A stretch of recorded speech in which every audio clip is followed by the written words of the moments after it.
They're trying. I mean, it's almost like we've been trying too hard and almost being counterproductive in a way where we want to hit that 5-run home run with nobody on. It's just we're going about the wrong way, and we're trying to do too much almost and starting to hurt us. So right now we need to kind of be simplifying things and almost pass it to the next guy and get those long inning rallies instead of trying the big home run.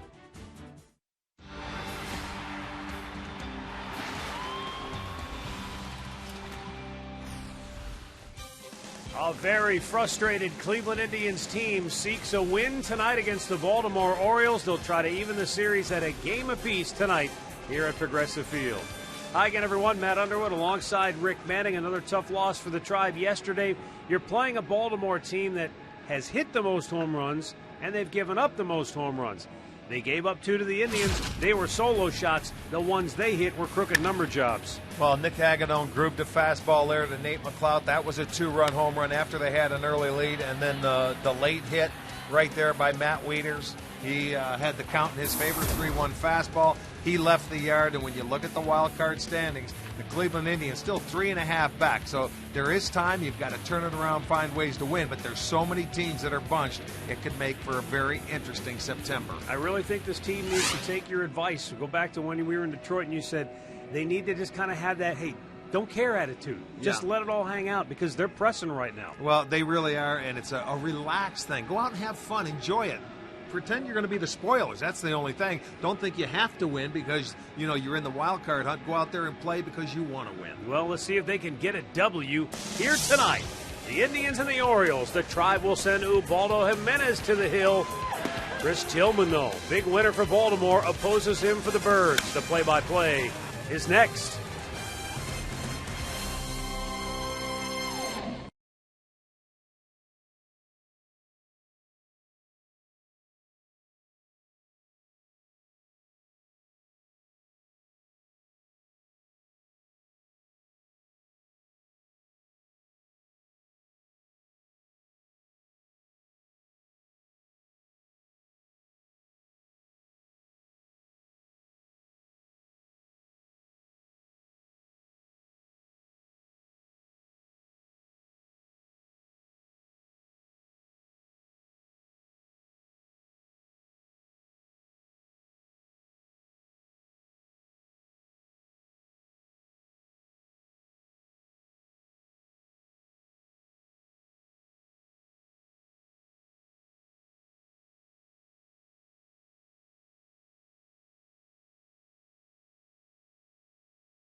Here at Progressive Field, the Indians and the Orioles in the middle game of their 3-game series.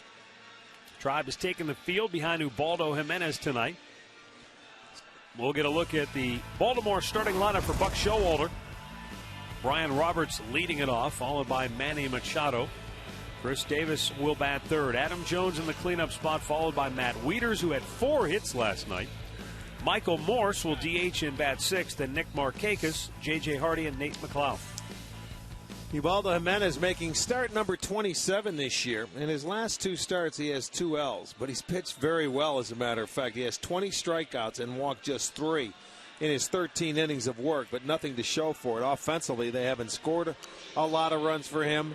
3 runs of run support for Ubaldo, so he's going to come out. He beat the Orioles early this year. Try and do it again. Let's set the Kia Indians defense behind him this evening. It looks like this. In the outfield, Brantley in left, Bourn in center, KUBEL gets the start and right. Chisenhall at third, Cabrera at short, KIPNIS at second, Swisher at first, with Gomes doing the catching. Ted Barrett, the crew chief, calling the balls and strikes tonight. Mike DeMuro at first, Scott Berry at second, Alfonso Marquez down at third. Ubaldo in his last start, no walks, and that's the first time he did that this year. He made one little mistake with a breaking ball. McCann hit a 3-run homer, and that was the difference in the game. His line at tonight's first pitch is a little bit high, ball 1. 68 degrees, our game time temperature, not a cloud in the sky. And the interesting thing about that is there wasn't anything but clouds until about an hour ago. Well, it cleared up yesterday like that. It sure did. It was cloudy all day and cool. 1-1 pitch, a little bit high. It struggled to get to the mid-60s this afternoon. Very fall-like here in downtown Cleveland as Brian Roberts leads it off. 1 for 4 with a double last night. Takes another strike to even the count at 2-2. Buck Showalter's club comes in 73 and 63.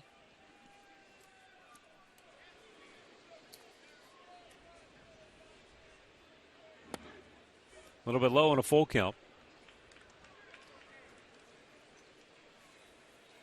Baltimore a game and a half in front of Cleveland in the wild card standings, but still a tightly bunched group between Baltimore, New York, Cleveland, even Kansas City. Royals just a game behind the Indians. And, of course, the Indians and Royals will see plenty of each other before this season is over. Terry Francona's bunch 72 and 65 coming in.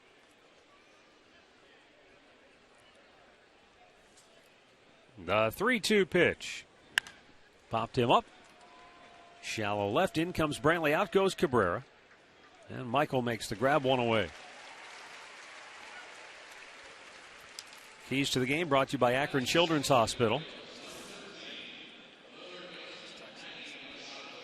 For Ubaldo Jimenez, try to keep the ball down.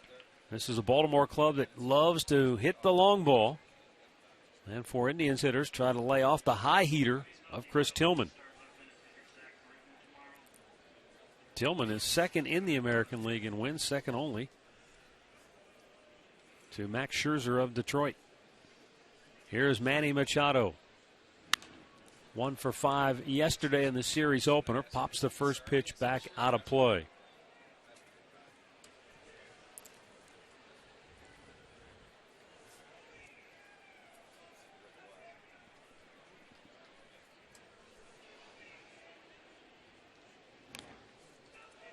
Bunted that back foul, and it's 0-2. Machado, you don't normally expect that from a guy who leads all of baseball with 46 doubles. Well, I remember when we were in Baltimore, this kid had like 37 to 39 when we were there, thinking, man, people were talking 65 for him. He was on pace for, but he has slowed down, but still, that's a terrific year. Chops this one to third. Chisenhall can't pick it up. Recovers, but it's too late. And the error has Machado aboard with 1 out here in the first inning. Well, just a routine play. Chisenhall has to go to his left and just doesn't catch the ball. By the time he recovers, Machado beats it out. The 88th error by the Indians this year. Tribe will go to the shift for Chris Davis.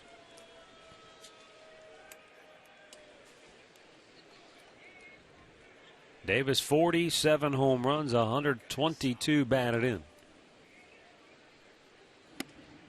Takes in off the plate, ball one.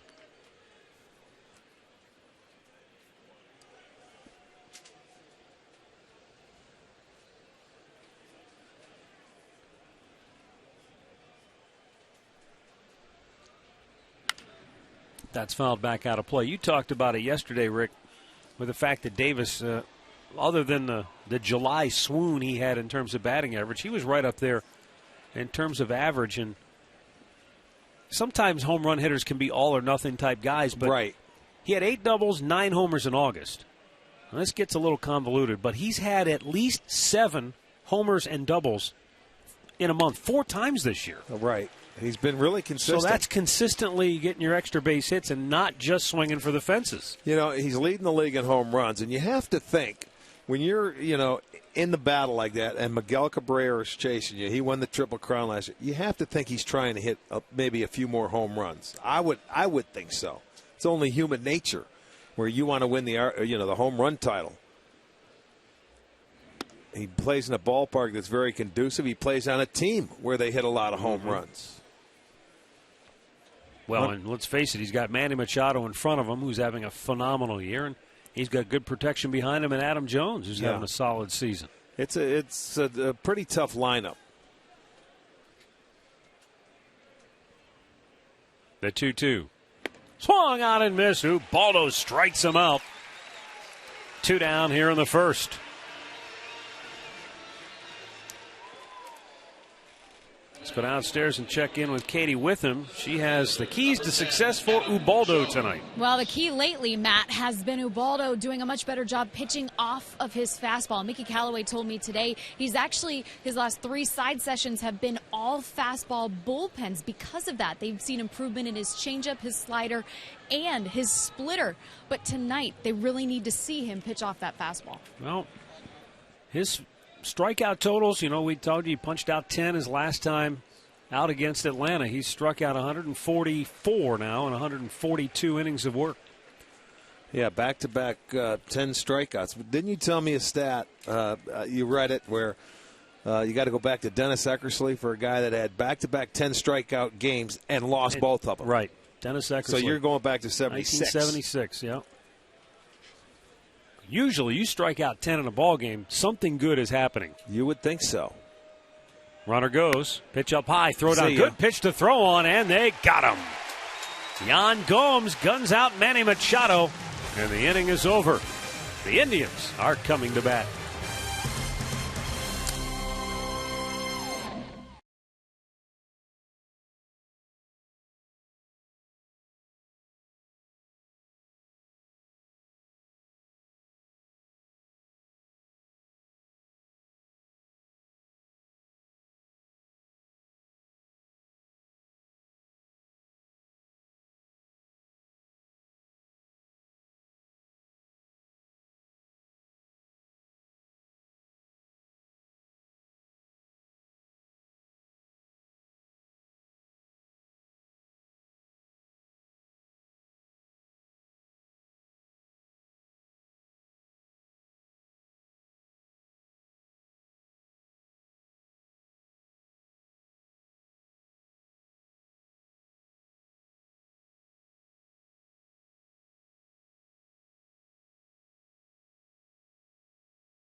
Barry Francona brought to you by Progressive, making it easy to bundle your home and car insurance. Michael Bourn leading it off, followed by Nick Swisher. Jason Kipnis batting third. He homered in yesterday's game. Carlos Santana cleaned up. Michael Brantley with 3 hits yesterday will bat fifth. Then is Drupal Cabrera sixth.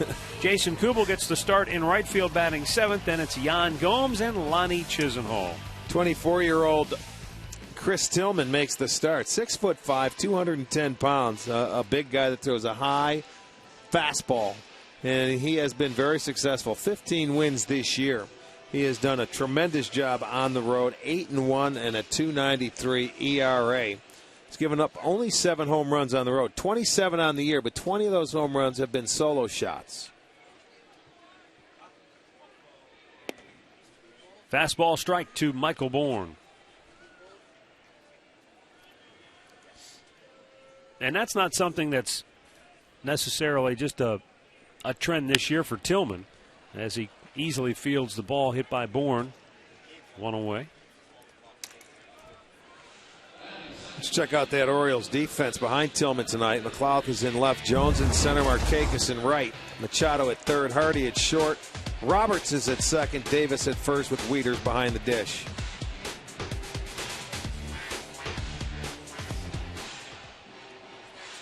In the career for Chris Tillman, he's given up 67 home runs. 47 of the 67 have been solo shots. Well, you can tell he likes talking, I would think, to Mr. Palmer over there in Baltimore, or Blyleven, guys that give up a lot of solo home runs. 2 down here in the first as Swisher grounds out into the teeth of that shift, and up comes Jason Kipnis. Firestone Complete Auto Care Extra Mile Index. Told you before, Max Scherzer, the only pitcher with more victories than Chris Tillman this year.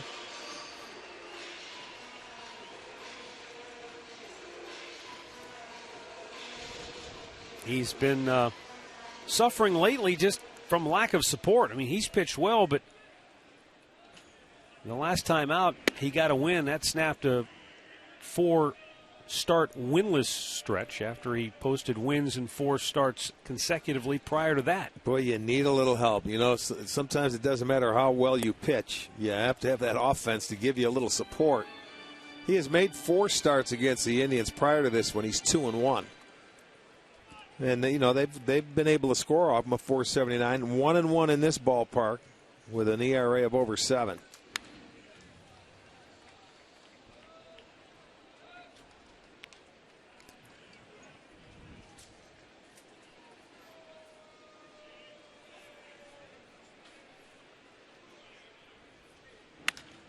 That is a fair ball.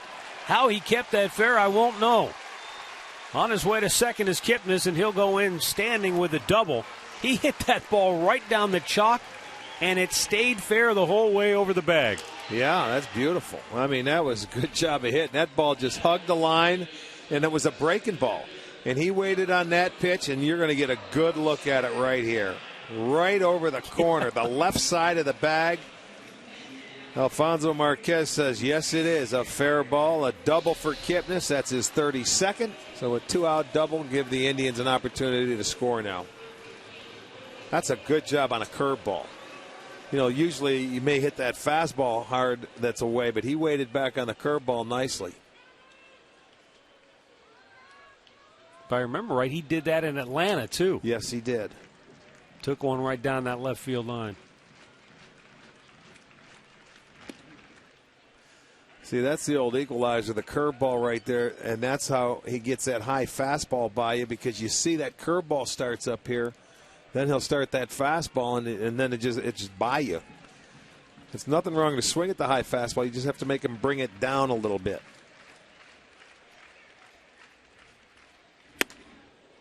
Backed him off the plate with a fastball, and it's 1-1. Now, you mentioned it yesterday, Rick, Adam Jones, the key player coming over from Seattle in the Eric Bedard deal, but Chris Tillman came with him. So think about that deal. What a haul for Baltimore. No doubt about it. A starting pitcher, and right now you're winning a starting pitcher, and your everyday center fielder, which is an all-star. Santana takes, it's in there for a strike. Adam Jones, the all-star center fielder, backing up his former Seattle teammate.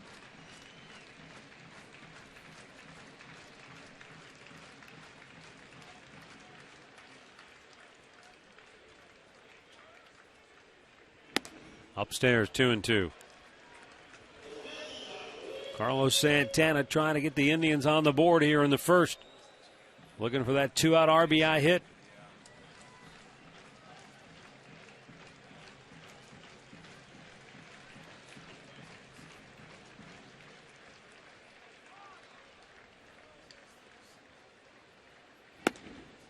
Outside on a full count. Carlos Santana and Jason Kipnis, the runner at second base, both have 17 home runs on the year. The next home run by either of them will match last season's team high when Santana led the club with 18.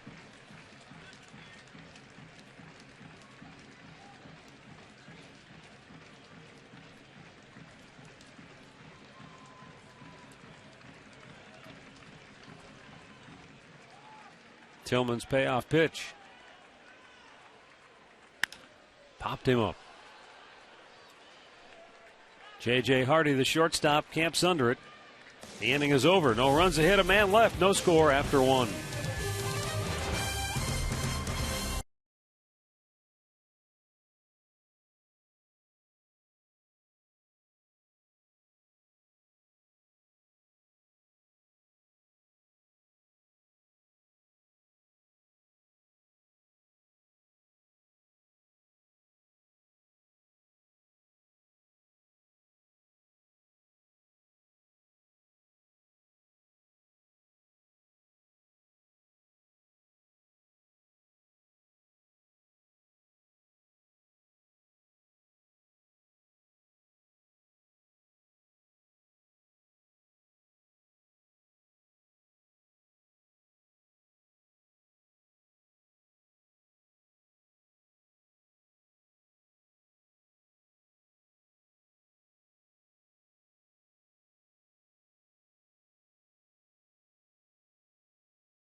Indians baseball is brought to you by McDonald's, now introducing 3 exciting new quarter pounders, and by Kia.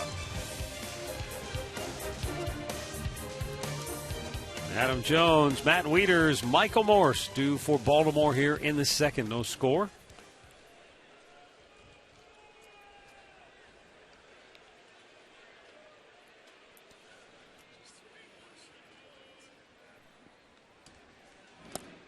Bounced it in there, ball 1.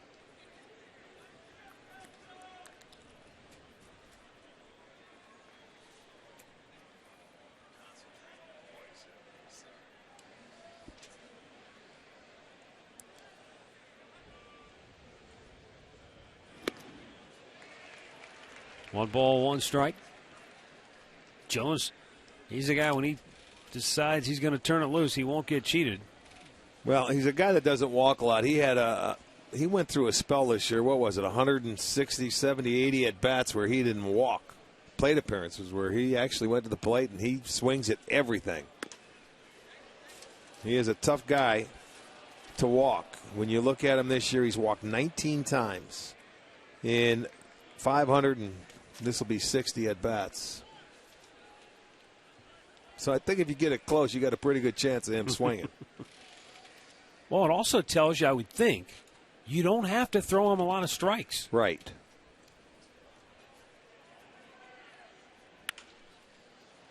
That's a fair ball down the line. KUBEL in right field hustling over and cuts it off nicely. And that holds Jones to a leadoff single. Our injury report tonight brought to you by Elk & Elk. Serious lawyers for serious injuries. Call 1-800-ELK-OHIO. The key here, obviously, for those of us that follow this club, Justin Masterson, he left last night's start with what they're calling a left oblique strain. With more on that, here's Katie with him. Well, Matt, Justin Masterson did have an MRI this morning. Like you said, it did show a strained left oblique. He will definitely miss his next start and likely more. Terry Francona said they have to go on his symptoms, and Masterson has to be pain-free before throwing. They are hoping they might have a chance to get him back before the end of the season. Thanks, Katie. I mean, hey, we all love Justin, and he's saying that he's hoping that he's going to wake up and it's going to feel better with each day, and then he'll be able to progress. But just going by the history of what we know about oblique injuries, the only thing that helps them heal is time, and time's not on his side right now. Especially when it's in that front side that he has to open up when he's throwing. If we see him, we'll be lucky. Yeah, I would agree with that. And everybody's got their fingers crossed and hoping for the best, including Masterson himself. Nick Swisher told me earlier, hey, when he walked off the field, he said, I felt like somebody punched me in the stomach. Because that's your guy. That's your number one guy who's been there all season long. He's logged innings. He gives his team a chance, and he gives the team the confidence that they know they can win that day's game. When he's on the rubber, no doubt about it. Big loss. Matt WIETERS awaits the 0-2 pitch, and Ubaldo bounced it well in front of the plate. Good stop right there by Gomes. That ball hit way out in front of the plate. Not allowing Jones to go to second base. Watch, this is like self-defense. Speaking of hockey, that's a hockey goalie right there, keeping it in front. Brandon Dubinsky of the Columbus Blue Jackets here tonight throughout one of the ceremonial first pitches before the ball game. There's a fly ball left center field. BOURN will give way to Brantley. One away.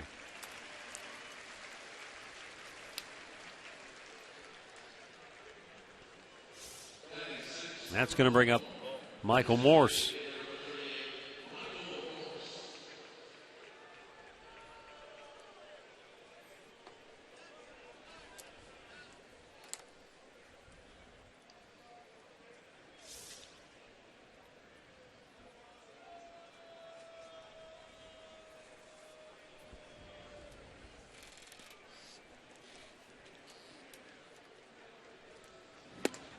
Pitch inside corner. Called a strike.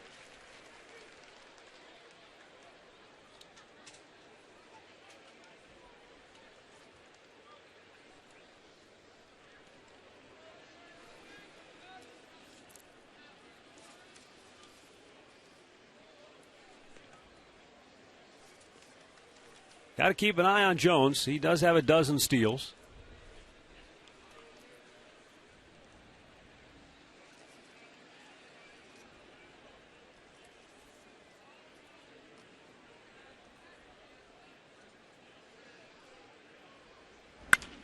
And he's got a base hit into right field, does Michael Morse, and Jones digging around second on his way to third. Here's Kubel's throw. It's cut off. And now Baltimore has runners at first and third with one out. Well, that's good hustle by Jones because he knows KUBEL is out in right field today and hasn't played a lot in the outfield, so he's going to take advantage and challenge him to make a good throw, even though the ball went in front of him. Normally, you say if the ball goes in front of you, you shouldn't go to third base, but he didn't hesitate. So they did their scouting report and say, we're going to make him throw us out at third base, and he gets in safely. If that ball gets behind you, then you're expected to go to third base, but in front of you, usually you stop. Well, now, Ubaldo will have to face Nick Markakis with runners at first and third and one out. Markakis was 1 for 5 last night. .272 hitter on the year.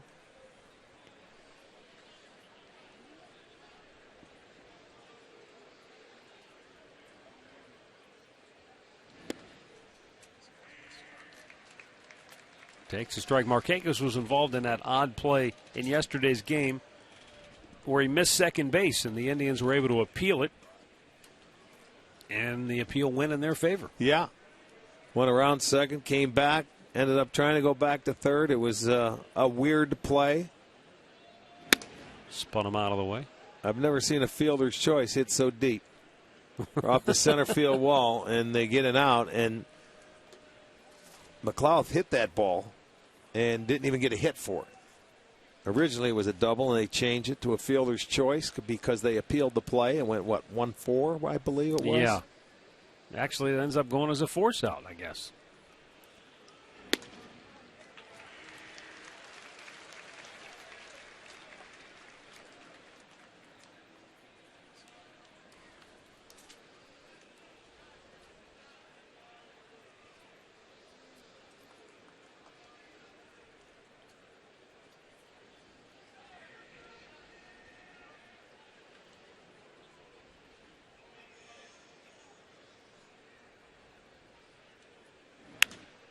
That's a popped in the foul ground, and Chisenhall's right there. Boy, he went inside with a good fastball and tied him up. Nice pitch by Ubaldo to get the nice, easy pop-up for out number 2. Let's take a look at this on our Nissan pitch tracker. Fastball in. Bury it in there. Great pitch. That's either a perfect pitch on the inside or in off the plate. And, they talked about Ubaldo using his fastball. He does right there and gets a nice out. Keeps the runner at third base. But one more to go. And the batter will be J.J. Hardy. Hardy has hit 24 home runs with 20 doubles.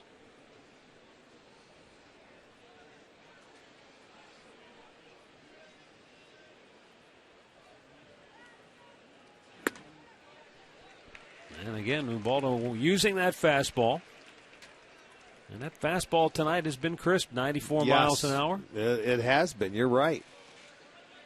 And the more you throw it, the better it feels. You get command of that, and it's plenty enough.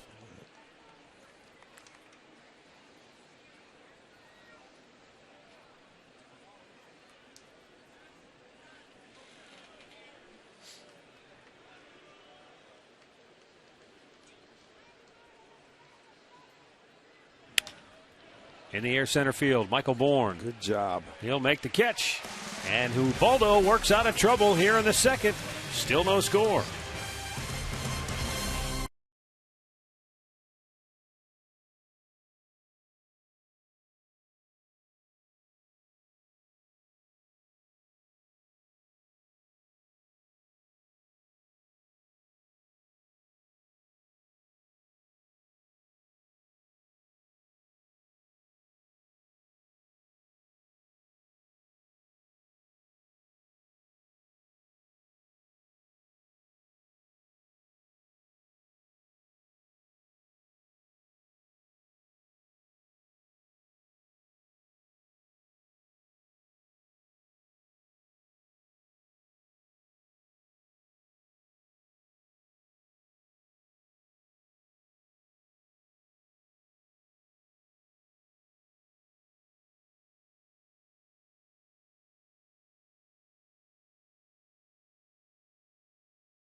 No score, bottom of the second.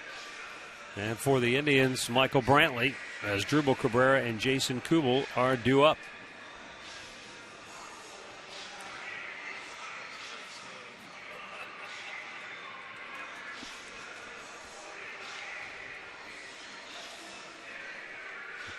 Michael Brantley is really heating up offensively. Brantley has hit in 7 straight games, and he's got 10 hits in his last 25 at-bats.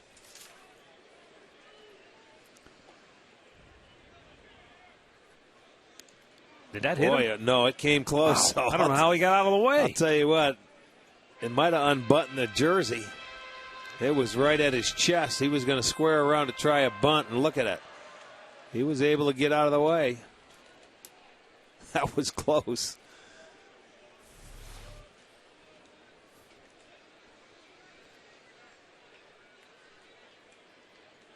Big curveball drops in for a strike, 1-1. Stat of the game brought to you by your Northern Ohio Buick dealers. Ties the season high for Brantley. 7th hit streak of 5 or more games this year. And, of course, he's got that errorless game streak as well. 1 down here in the second. That'll bring up Asdrubal Cabrera.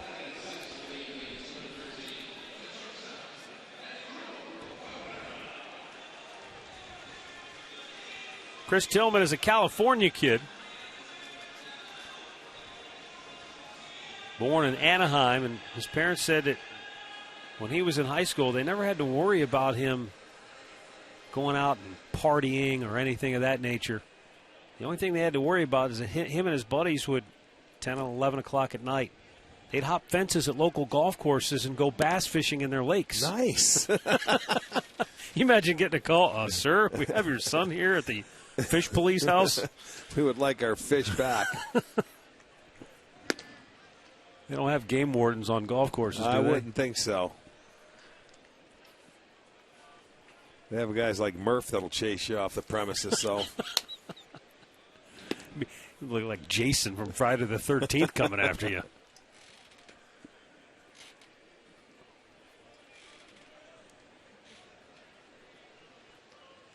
Tillman's 2-1 pitch to Cabrera. In for a strike. That was his straight changeup there. He does have that pitch as well to go with the high fastball and his curveball.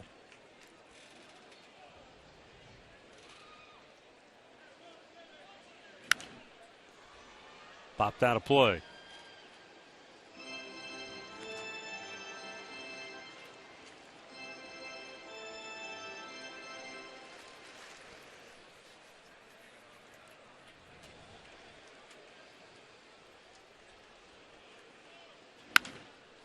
Hit pretty well to left.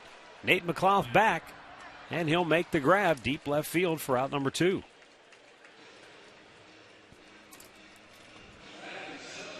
Well, the video game that puts you in the owner's suite is now available free on iPhone and iPad. You build your stadium and make the decisions to guide your team to the World Series. You download MLB Ballpark Empire. It is free today.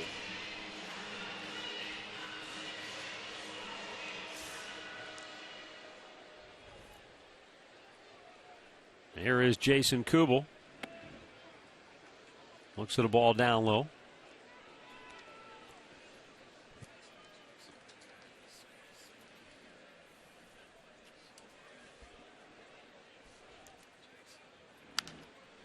Tillman is another one of those pitchers who doesn't have much in the way of a windup. In fact, he might have less of a windup than any pitcher I've ever seen. He's practically working out of the stretch the way he sets up. Yeah, you're right. And his hands right there, a little foot kick. Less room for error. Left field on the run. McLouth on the track. It's over his head. It'll short hop the wall. And KUBEL will head into second base with a 2-out double. Second double of the night for the Indians. He just simply drove that one over the head of McLouth to where he couldn't get to it. Well, you look at it, it's a fastball that stayed about middle third. And it was upstairs, and you can see the swing, taking it the other way, and drove that ball to left field. Short hops the wall.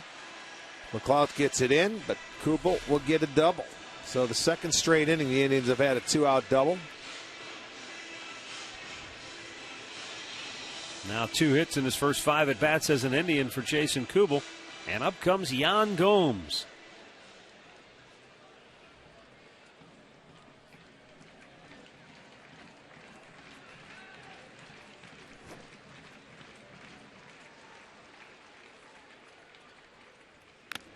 Oh, foul back. That looked like it really nailed WIETERS square in the mask. He's just going to get everything straight in there. He didn't act like anything happened, but it was a direct hit. That ball's just, just deflected back right into the mask.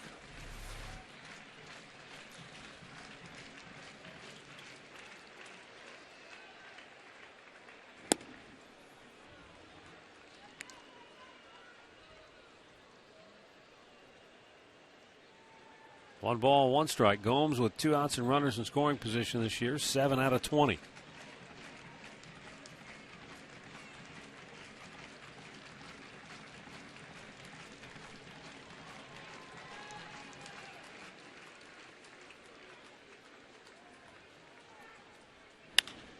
Down the right field line, slicing, and out of play.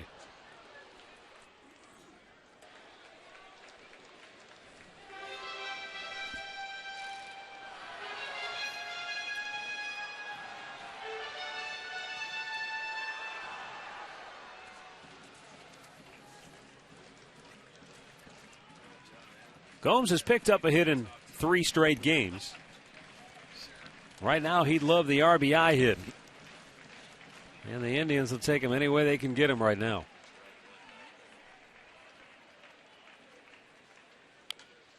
And that one fouled off the foot of Gomes.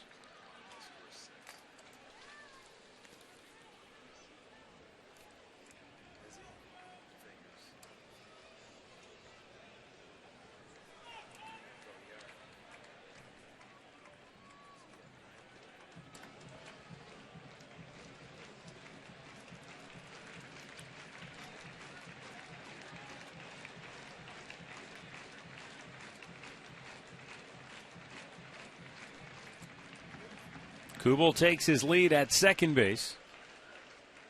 And again, the 1-2 to Gomes. Low and away to even it up.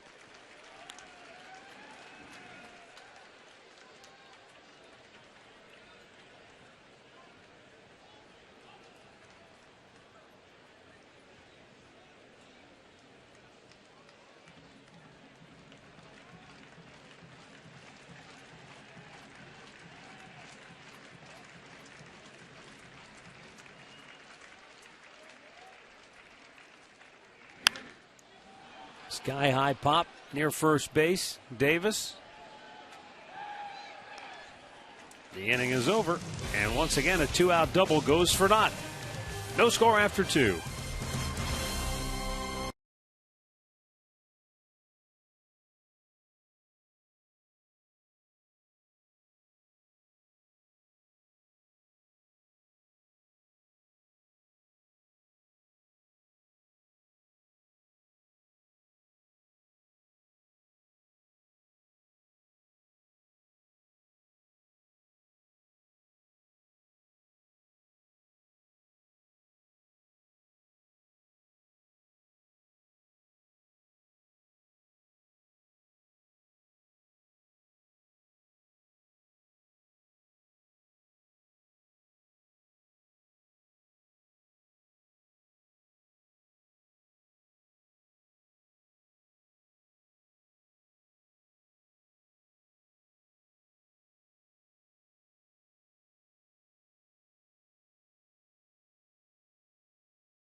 No score, third inning.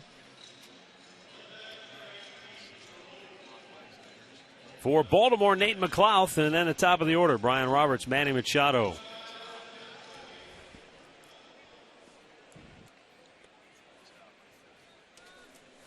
Nate McLouth, 2 for 4 yesterday with the home run.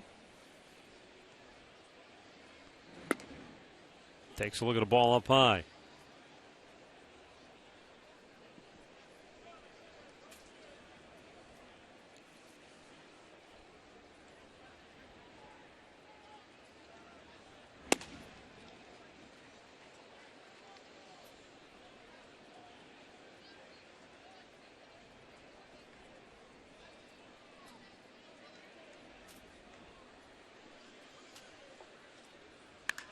There's a drive, pretty well hit, deep center field. Michael Bourn on the run to the warning track, makes the catch.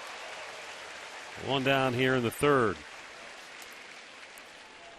Let's send it over to Katie Witham, who's standing by with Brendan Dubinsky, now with the Columbus Blue Jackets, a native of Anchorage, Alaska. Katie, you're right at home now. Yeah, he is. I mean, I think it's probably a little bit warmer being from Alaska originally than it is here in Cleveland right now. But Brandon, I know the off-season hockey, it's winding down for you. You're able to get out here to the ballpark and enjoy the game. What brought you to the Indians game tonight?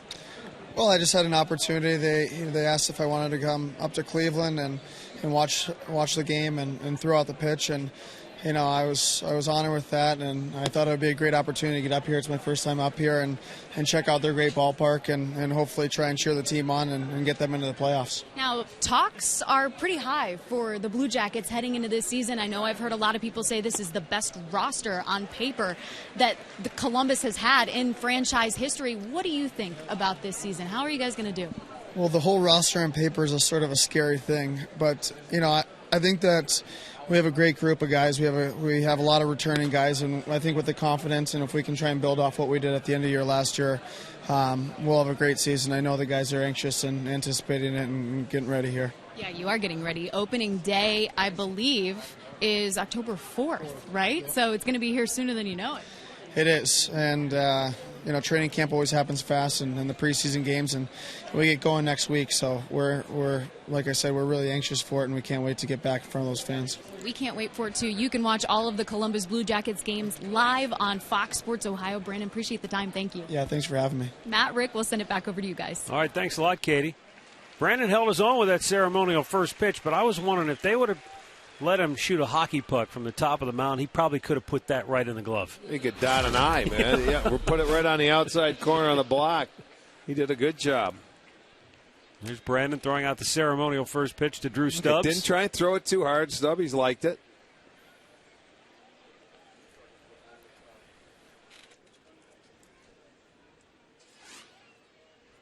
Chris Obanaya was also on hand throwing out the first pitch from the Cleveland Browns, and Chris and Drew Stubbs were in college together at the University of Texas, so they know each other from their days as Longhorns.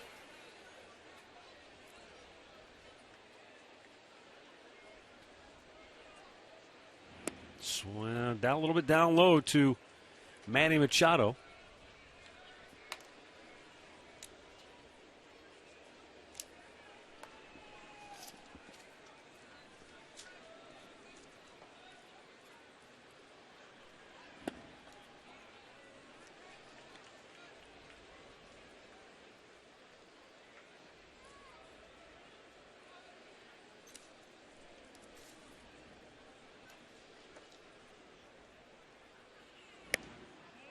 Boy, didn't miss by much, but a little outside, 3-1. Well, he's been right around the plate in this at-bat, but Machado's been very patient.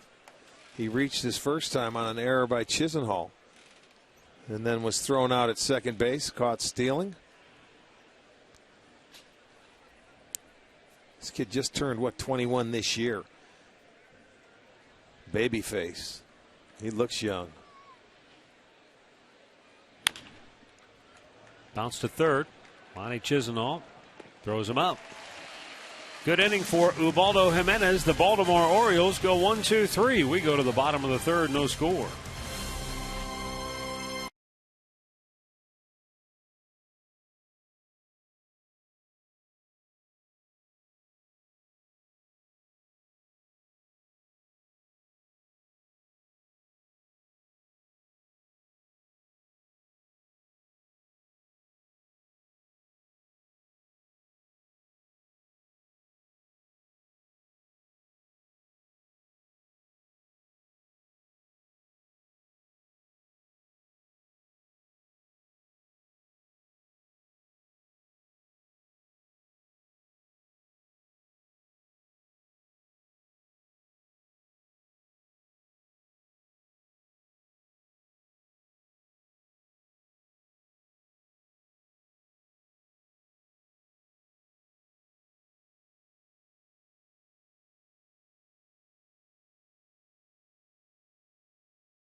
Just a reminder as you enjoy a cold one to stay tuned later in the game for Miller Time, brought to you by Miller Lite.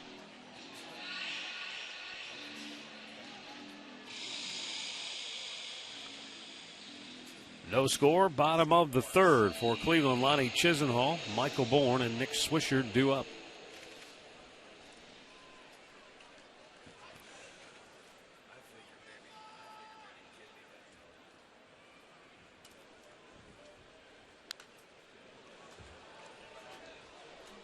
Lonnie with a good cut, fouls it right back. In his last 10 at-bats, Chisenhall has 4 hits, 2 doubles, 2 home runs.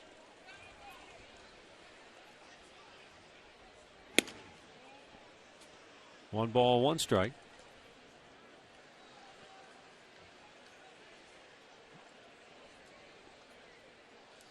The 2 home runs he hit were pretty much the same pitch.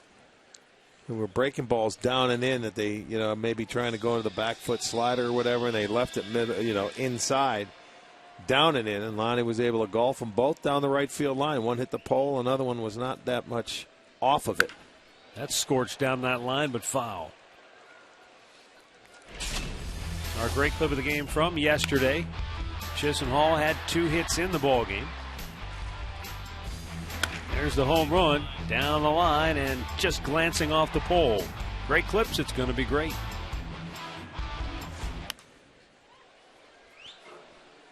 Two balls, 2 strikes. Chisenhall leading off the bottom of the third here for Cleveland.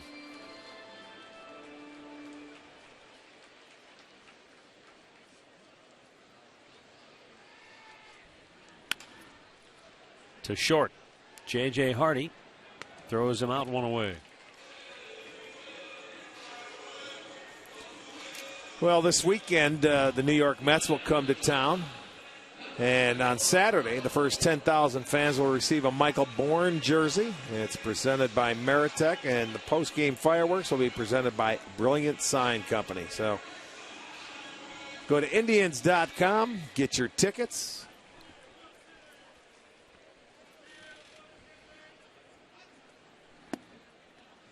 Strike over the outside corner.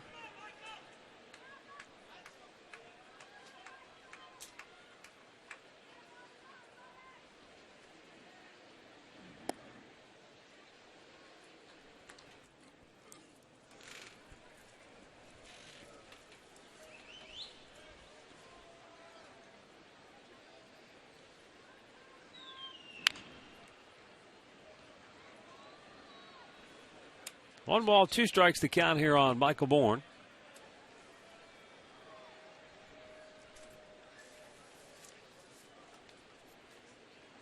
Bourn trying to snap out of an 0-for-11 slump. Lays off the high heater, 2-2.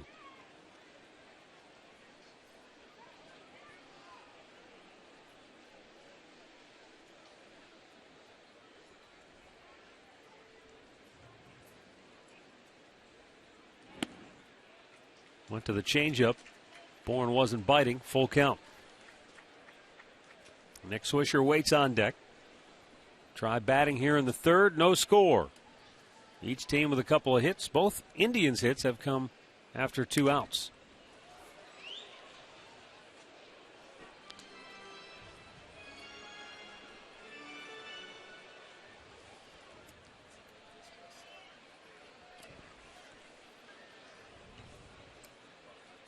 Three-two pitch.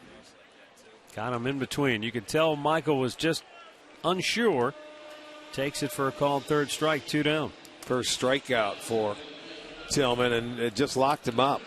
He went fastball and then changeup, and then comes with a 3-2 hook. 12-6, as they call it, straight down. Wanted to pull it, and as a hitter, you see it breaking down. You don't pull, you don't swing, and you say, "My goodness, you can't believe it." Up comes Nick Swisher, who grounded out his first time up.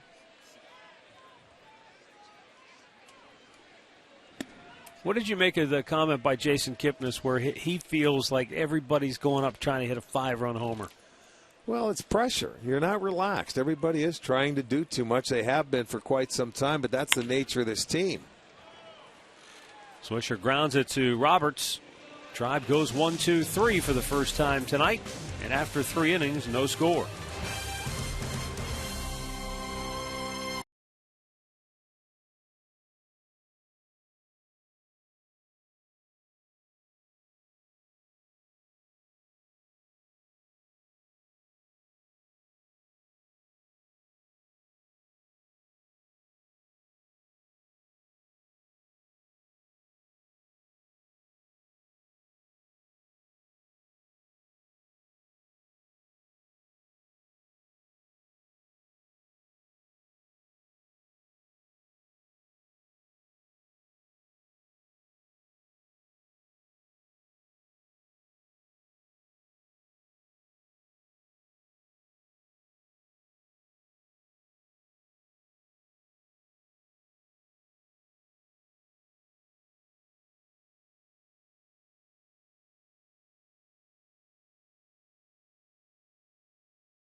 Scoreless game, 4th inning.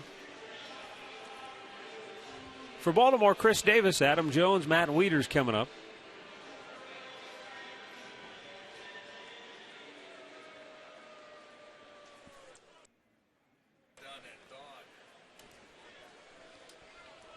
Davis struck out his first time up. Ubaldo has given up 2 hits. Both came in the 2nd inning. Starts him off with a curveball, and you can see Davis just popping it straight up. And Lonnie Chisenhall runs it down with the shift on. He had to go a long way over into foul territory to get it, but he does. And now Ubaldo has retired 6 in a row. How nice is that? 1 pitch, 1 out on that pitch. That's always good. All right, our AT&T trivia question. Who holds the Indians' record for most career wins as a relief pitcher?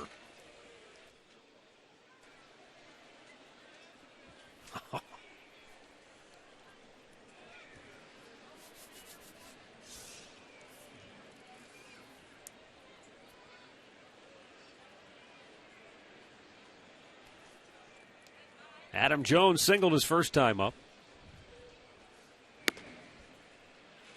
Takes a strike over the outside corner.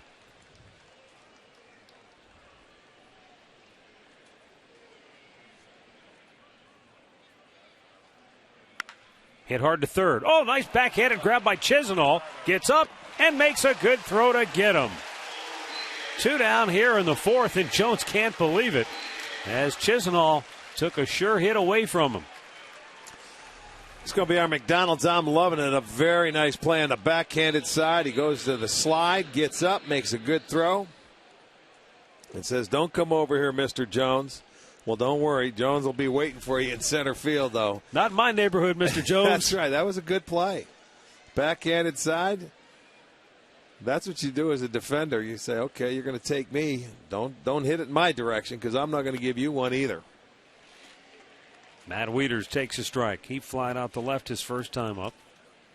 He had a terrific game in the series opener, going 4 for 5 with a home run. Fouled right back. It's 0-2.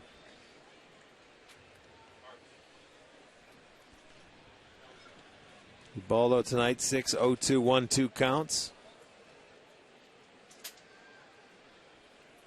And we mentioned he's had a good fastball tonight.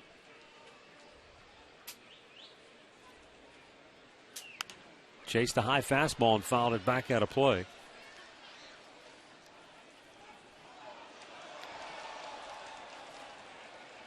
Well, hopefully Ubaldo Jimenez continues to pitch well here tonight, and it won't be a factor or come into play, but the Indians did add 4 more pitchers to the roster before today's game. Well, we used, what, 8 yesterday? Why not? Just missed outside. Good pitch. Carlos Carrasco, C.C. Lee, Vinny Pistano, and Josh Tomlin are all with the club now. See, even though that may not be called a strike, it's a little bit off, it's still a good pitch for that guy to lay off, and there's a better one. Breaking ball rings him up. 3rd strikeout for Ubaldo, who has retired 8 straight O's. And he got a little help from Lonnie Chisenhall here in the 4th.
Right now on FoxSportsOhio.com, can the Columbus Clippers offer any help to the Tribe in 2014?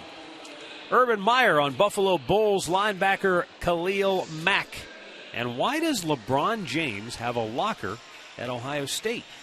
Get complete coverage of all today's action involving Ohio sports on FoxSportsOhio.com. I don't know if you watched any of the Ohio State-Buffalo game. I know you're from that area on Saturday, but that Khalil Mack is a flat-out stud. I did not have the opportunity.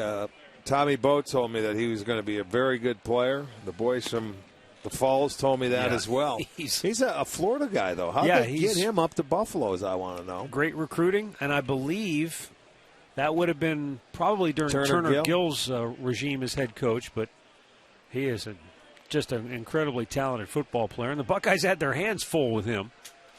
But a good opening week win for Urban Meyer's crew. 2-0 pitch.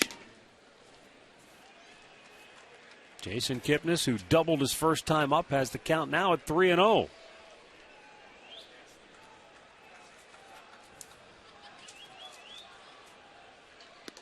Takes a strike.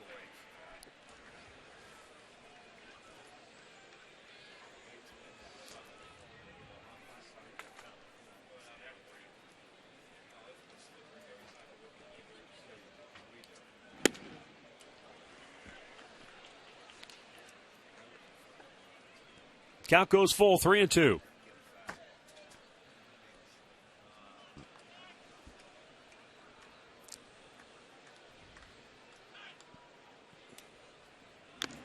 Bound right back. See, after he fouled it off right there, he turned around and asked Ted Barrett, was that ball up?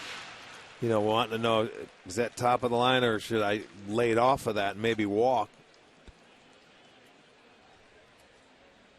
That's low, and it's ball 4. And the Indians had their leadoff man aboard for the first time here tonight. Well, last night the Indians lost for the 6th time in their last 7 games. And afterwards, Katie Witham says it was circle of wagons time. Yeah, it was, Matt. The players called a players-only team meeting directly after last night's game. The consensus is they're not playing like a team who's in the wild card race. Players told me that the message was we need to clean it up, get back to competing every inning, every pitch. We've worked way too hard and too long to get this far. We want to go out and play the game right, trust the guys around you, and leave it all on the field. Yeah, it just seems like they're missing that one spark to get them really rolling. Well, maybe that leadoff walk here by KIPNIS is exactly what they need, and we'll see if they can take advantage of it. Now, I do agree that they've had too good of a year. You know, they played too well to let the 1 month have an impact on this season, so they've got to get it back together and finish September strong.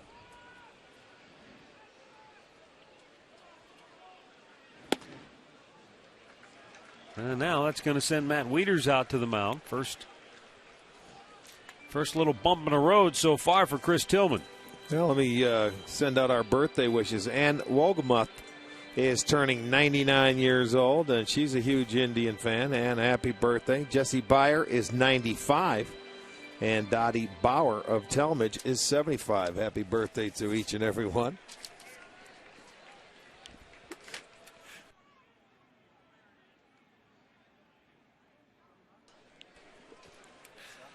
Throw to first, close play, but KIPNIS is back.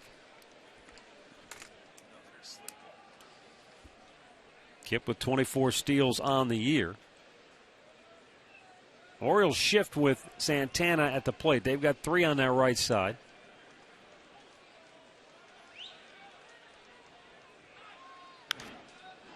Popped him up. Foul. Is it playable? Back to the screen. No, WIETERS can't get to it.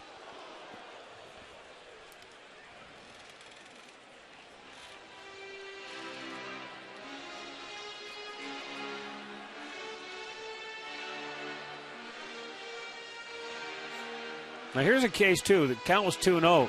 The Orioles, they've got their third baseman way over at short. He wasn't pinching in, trying to take the bunt away, or the deterrent, I should say. We've seen teams, play over there until you get to 2 strikes. Well, McCann beat him in Atlanta for a base hit that way. Remember. Yes, and we've seen Santana take advantage of that, too. Right now he's hitting fourth. He's saying, he's swinging hard. He's trying to hit homers.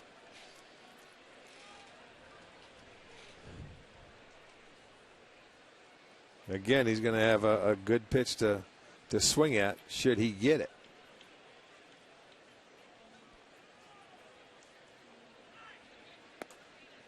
A little bit outside, and back-to-back walks to start the inning. Good discipline there by Santana. As you said, he's looking for a good pitch. If it's his pitch. Right. Just because it's a strike. And that was borderline. Maybe it would have been called a strike if it was an inch or two more on the plate. But it's still not maybe his pitch that he wanted to go after. And you know what? That's a good job of just laying off it and take it. Take your walk and move along. You think about it. This is an Indians team when you're struggling. That's what you have to do. You've got to take your walks and move it along and trust the next guy that's behind you. You don't have to always be the hero and get the base hit, and I think that's something that they've been doing for quite a while. Everybody wants to do it on their own. They don't want to take the walk, and they don't want to move it along. They do, but they're not doing it. Yeah, you're trying. You're exactly right. You're trying to, in your mind, I've got to get the hit. I've got to get it started. I've got to do this. It's not about I. It's a team game. Move it along. Well, Michael Brantley's been doing his share of the damage lately. He was 3 for 4 yesterday. Mentioned before, he's hit in 7 straight games. And he's been their best guy with runners in scoring position all season long, and takes a strike. You know, when you look at Tillman's last 2 starts, he only had 2 walks, and those 2 came against Oakland. He pitched 7 innings against the Red Sox and didn't walk anybody. But, you know, Oakland's a team that will take their walks and they'll make you work. Well, the Indians have 2 in this inning, and that's the first 2 of the game, so see if they can do anything with it.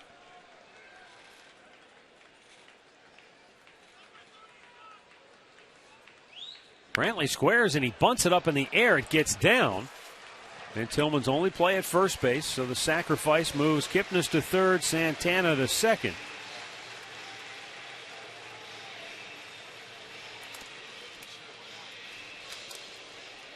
Well, come on out to the ballpark Friday night. It'll be Dollar Dogs and fireworks. The Mets will come in for a 3-game series on Friday. And the fireworks, it'll be presented by Wayside Furniture, set to the rise of FM music. Go to Indians.com for your tickets.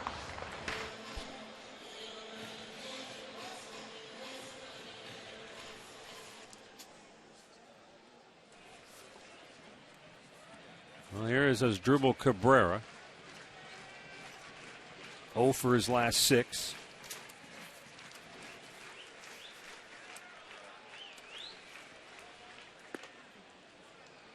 And a strike over the outside corner.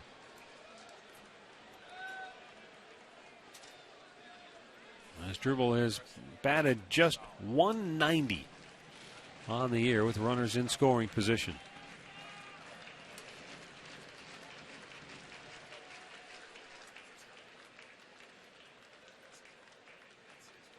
A little bit outside, 1-1.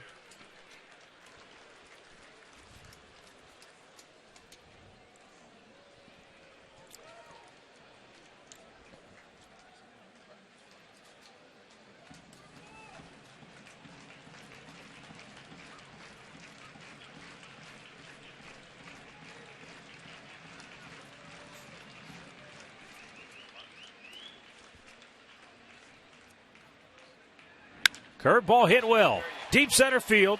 Jones over into the gap, and he will make the catch. Tagging at third and coming home is KIPNIS. Santana tags and moves to third, 2 down.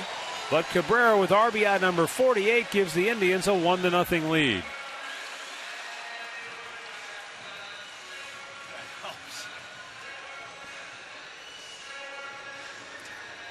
Okay, so they take advantage. One of the walks score on the sacrifice fly by Cabrera.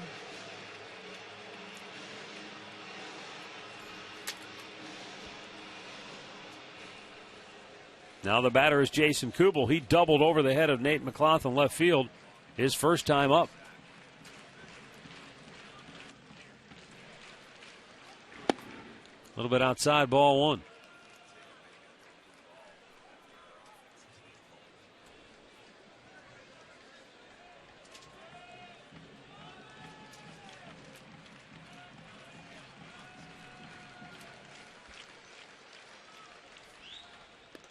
Outside again, 2-0.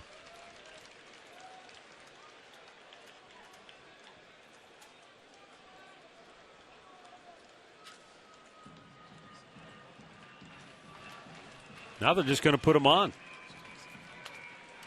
So Tillman will intentionally walk Jason KUBEL. And he'll go after Yan Gomes, who's in the on-deck circle.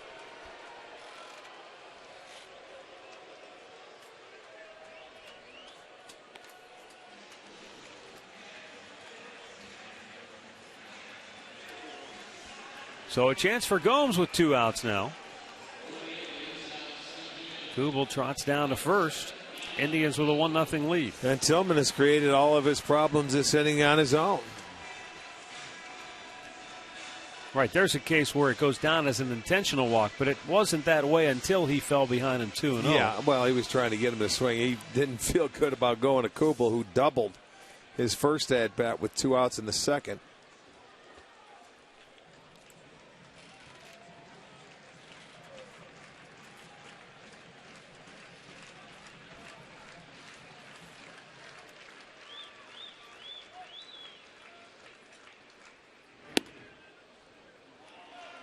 That is called a strike. I don't think Gomes necessarily agreed with that.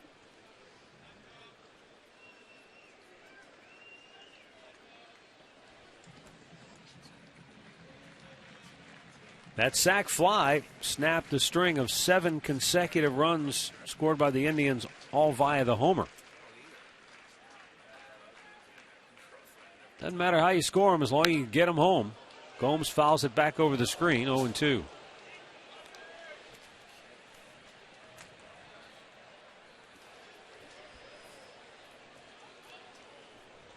Well, the Indians have finally made Tillman have to really dig down and work here in this 4th inning, closing in on pitch number 70 of the night.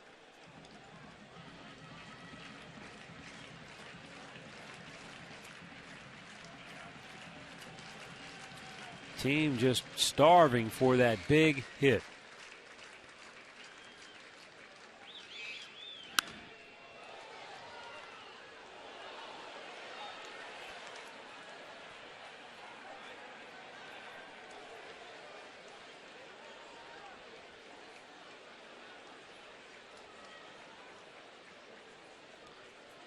This will be the 25th pitch of the inning coming up right here for Tillman.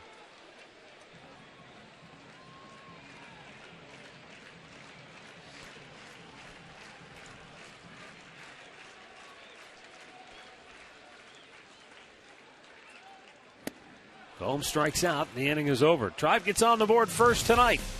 After 4, they lead it 1-0.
From AT&T Uverse, rethink possible.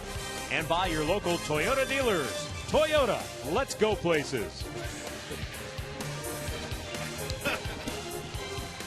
Beautiful night here in downtown Cleveland. A chill of fall in the air. It's beautiful now.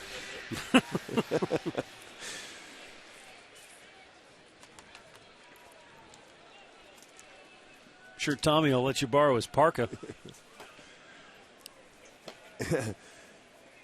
This has a skunk collar to it, though. He's got it turned up tonight. Michael Morse leads off the 5th for Baltimore. Lifts the fly ball. Routine right field for Jason KUBEL. 1 pitch, 1 out.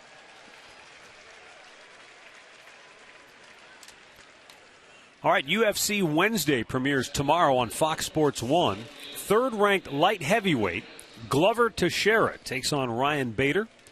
Then it's the premiere of The Ultimate Fighter featuring rival coaches Ronda Rousey and Miesha Tate. UFC Wednesday begins at 4 Eastern with the UFC Fight Night pre-fight show tomorrow on Fox Sports 1.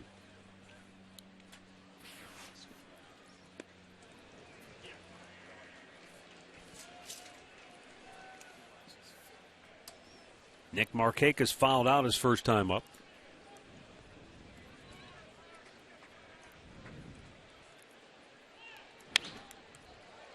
You think we could maybe get a bare-knuckle match between Tommy Bowe and Kreskin on the UFC channel?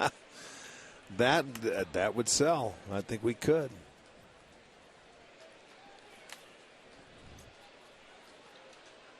The 0-2. Swung on and missed. Ubaldo climbs the ladder. His 4th strikeout of the night. He just continues to mow him down. He has really been impressive here following up that last stellar start he had. That's a great high fastball, and he's proven he's going to throw that fastball tonight, and he throws it by Markakis.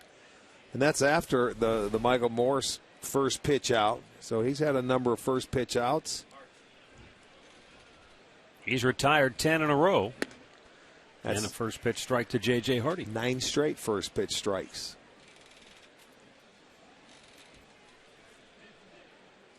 Well, Katie talked about it earlier. They wanted him to work off of his fastball. He's thrown it often. He's thrown it early. He's had a good one. Anywhere from 92 to 94 miles an hour. His fastball's been better than it has been. And I'll tell you, you get these guys looking for it. That's when his breaking ball has been dynamite. You can get him to chase it. Fastball away. Hardy flied out the center his first time up.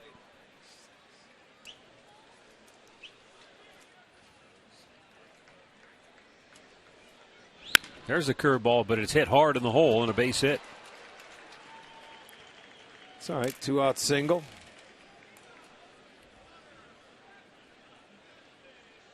You know, let's see where the location is. They want it away, and that ball had a tendency to leak back over a little bit, so he gets a ground ball through the hole. Cabrera almost gets there, so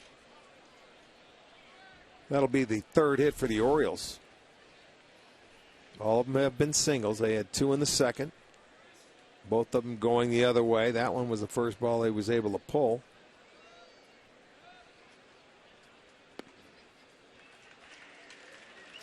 A called strike on Nate McLouth.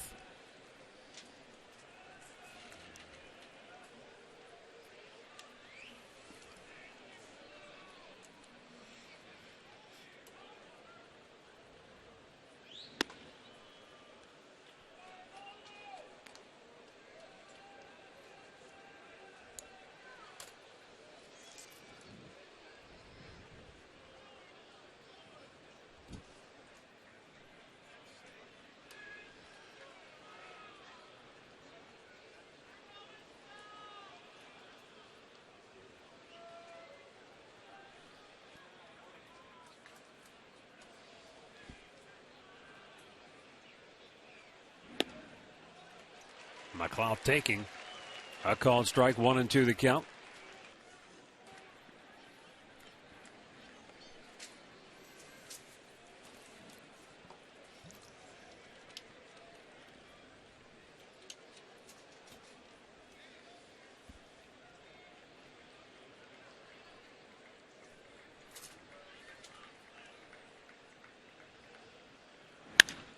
High pop, shallow left. Brantley is in, Cabrera is out, and Michael calls for it to make the catch. The inning is over. Ubaldo Jimenez keeps stringing zeros along. Middle of the 5th, 1-0 Cleveland.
The Indians have a 1-0 lead.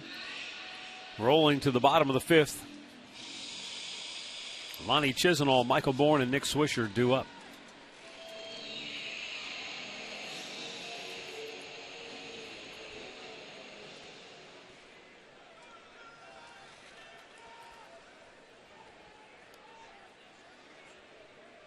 Chisenhall grounded to short. His only time up.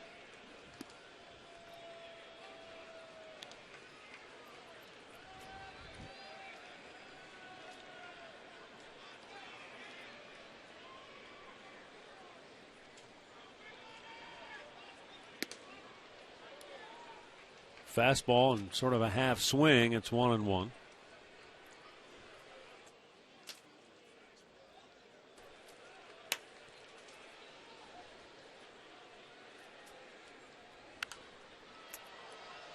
Now the count of ball and 2 strikes.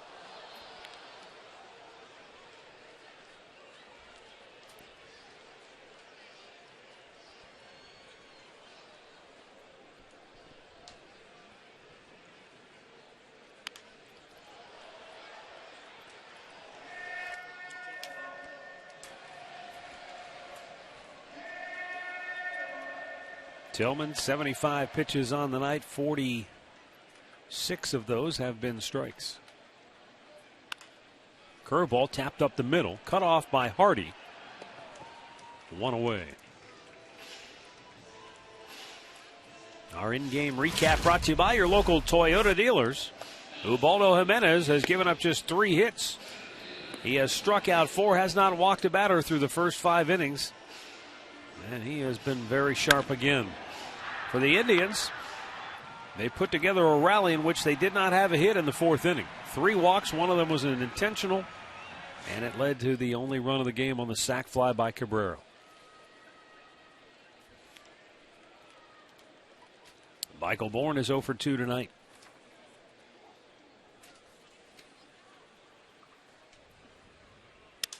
Broken bat liner just beyond the reach of J.J. Hardy. And that'll snap an 0 for 12 for Bourn. He reaches with the 1-out broken bat single. Well, he added time. It broke the bat of Michael Bourn, and watch Hardy jump after it. He wanted to take one more step back, but he figured I have to wait and try and sky to jump and get it, and they just out of his reach.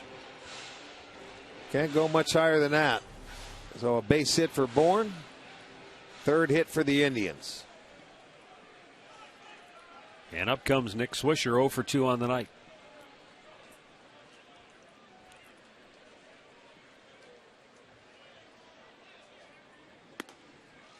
Big curveball misses up high.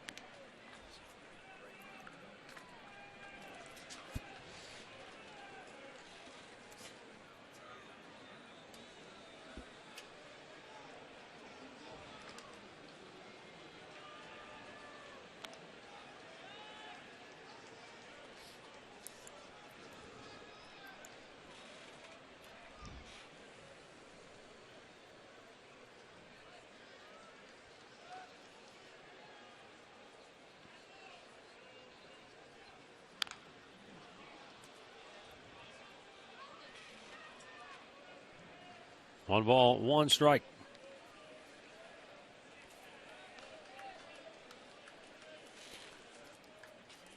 One on, 1 out.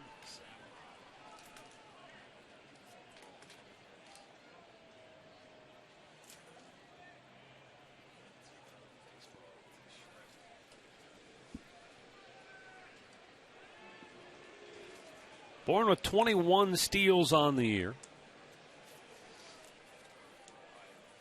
3 behind Jason Kipnis for the team lead.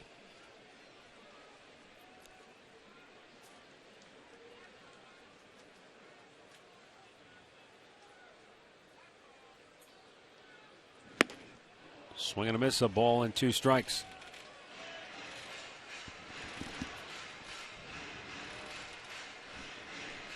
For a big guy as lanky as Tillman is, he gets rid of it pretty quickly to home plate. Yeah. And if you want to run on him, you'd like to pick on that curveball or the changeup. Mm-hmm. It may give you a little bit more, but not much.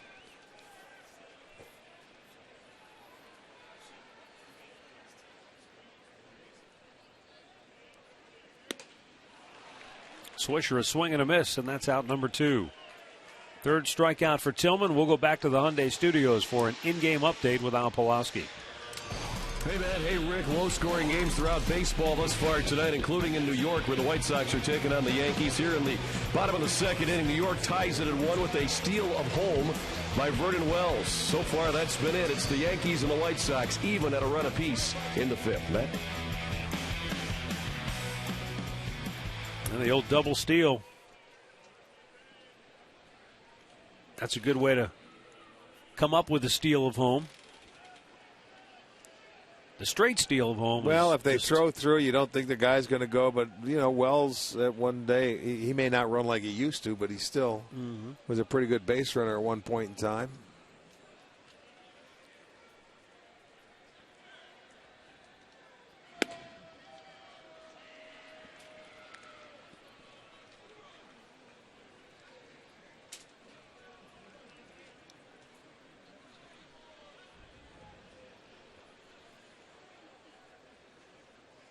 KIPNIS doubled in the first inning, walked to lead off the 4th, and came around to score the game's only run.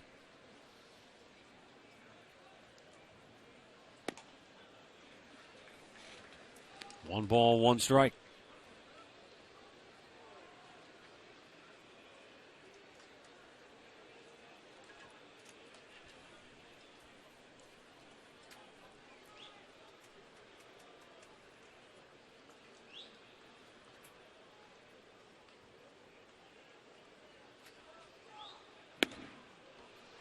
Threw it by, a pretty good fastball, 1-2.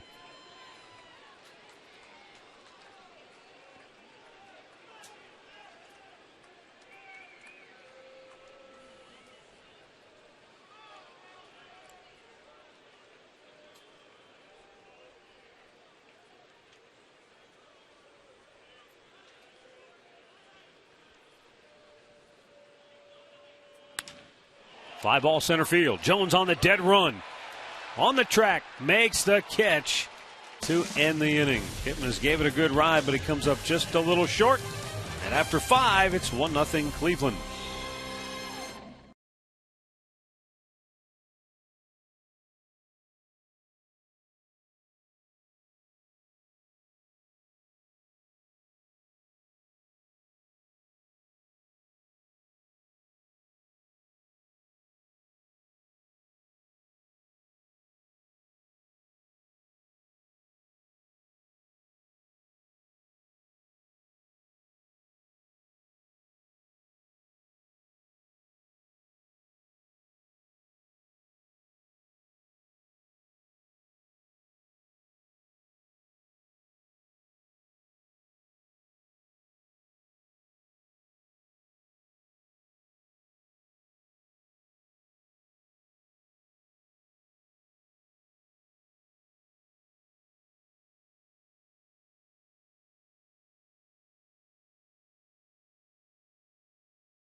Bank Kids Fun Day each and every Sunday home game. There's only a few remaining, so come on out. Plenty of activities for the kids. They can run the bases after the ball game. It is presented by the Cleveland Clinic. There's a youngster that probably would love to see Mom and Dad bring him back on Sunday. Yeah, run the bases. He looks like he would love to run them. Brian Roberts, Manny Machado, Chris Davis. Due up for Baltimore here in the 6th. Ubaldo's been outstanding. First time through the lineup, he was 67% strikes, and first pitch strikes was 5 for 9. The second time, he was 9 for 9 first pitch strikes and 73% in the zone. A little bit outside ball one. Brian Roberts is flied out, struck out.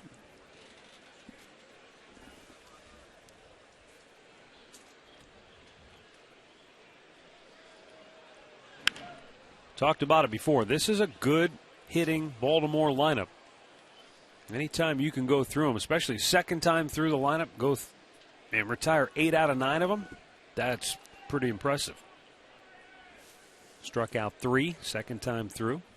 Yeah, Hardy was the only guy to get a base hit. It was a breaking ball that just didn't get away enough, but it was still not bad. Liner to right field. KUBEL catches that for out number 1. Let's get the answer to the AT&T trivia question. Who holds the Indians' record for most career wins as a relief pitcher? Happy 50th birthday to Eric Plunk. Oh, yeah? Eric Kerplunk, 36. Got the 36 wins out of the bullpen.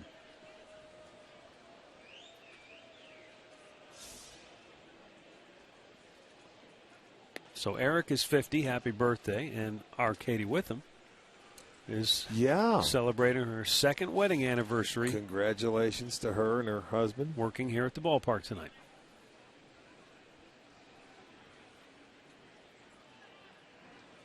She's going on the Love Boat later. That's drilled to deep left field.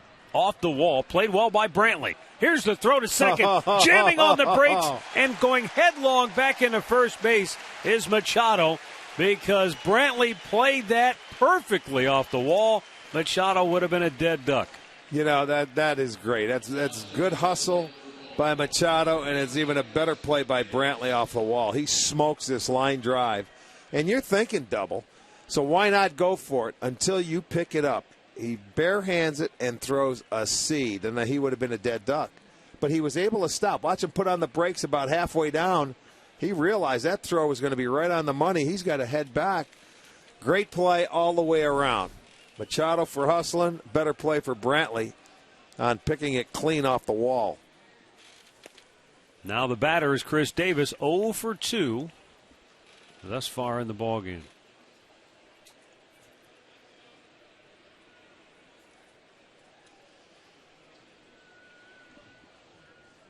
Yeah, Brantley with 11 outfield assists.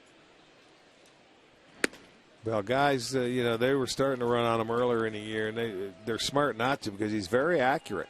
That's the thing. His this arm throw, plays in left field very well. Whether he's flat-footed, spinning, throwing on the move, he's always right on the bag with that throw. That was dynamite right there.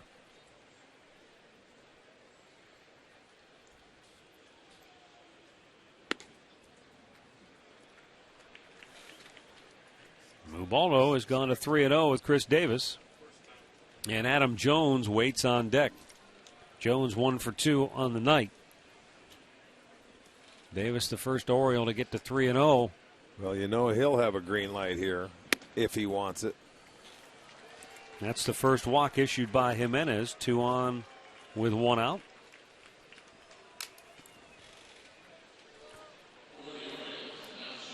So in Indians history, the most career wins behind Eric Plunk, our good friend Gary Bell, then Paul Shuey, Ding Dong, and Jim Kern. Know them all very well.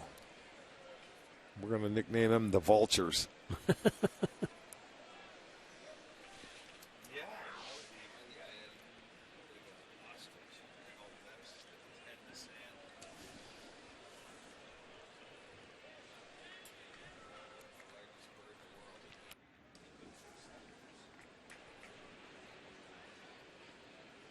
Swing and a miss by Jones.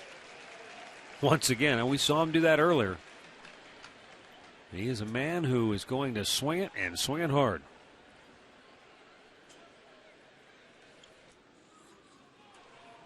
Plunk amassed those 36 wins over 7 seasons here with the Indians. That's a long run as a relief pitcher. Yes, it is.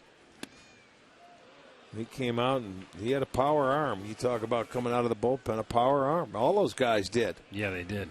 That were on that list. Gary Bell, Jim Kern, Paul Shuey. I thought you were just talking about that 95 bullpen that he pitched on with They had power arms. Even Julian Tavares threw hard coming out of that bullpen. He had 10 wins, I think, on that team. And Alan Embry, a left-hander, could light it up. Fouled right back.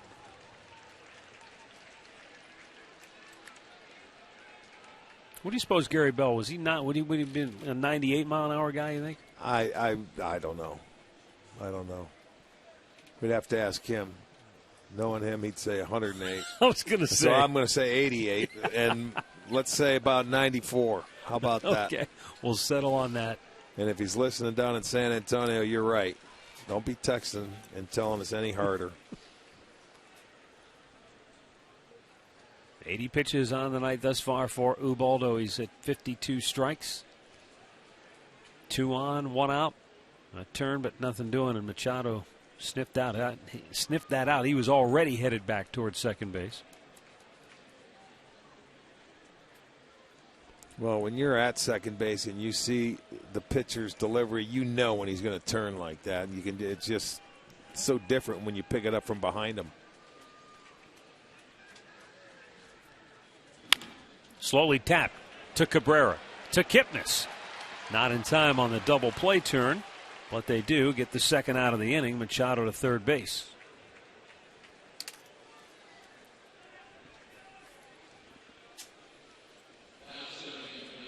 Had it stayed a little closer to the bag where Cabrera could have just grabbed it and stepped on the base, they'd have turned 2, but it was just far enough away that he had to go to the flip. Well, and Jones, with him reaching, he was already coming out of the batter's box, and he knew he was going to have to get it going if he wanted to beat it out, and he hustled down the line to beat it out. Just wasn't hit hard enough, and he was on his way to first on the swing.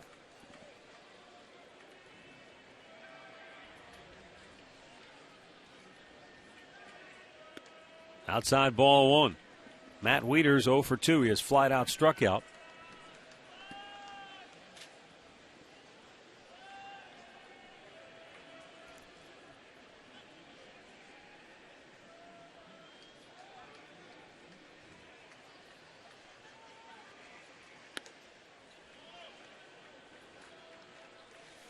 Two and 0 the count. Just now getting some activity in the Cleveland bullpen for the first time tonight.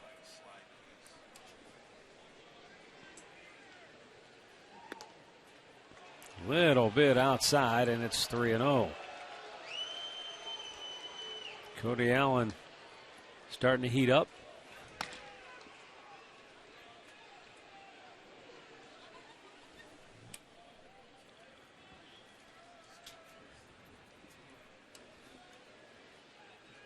And that's ball 4, so second walk in the inning loads the bases for Michael Morse. Another big guy who can swing it. And that's going to bring out Mickey Callaway for the first time tonight, as Cody Allen continues to loosen in the bullpen. So for Baltimore starter Chris Tillman, it was the 4th inning that he had to really dig down deep and work hard to get through. He allowed the 1 run. Ubaldo had cruised along. He did have a little trouble in the 2nd inning when they had a couple of hits at 1st and 3rd, but he got out of that without any trouble. Now here in the 6th, though, a couple of walks, maybe for the first time starting to labor a bit, and he's got the bases loaded, albeit with 2 out.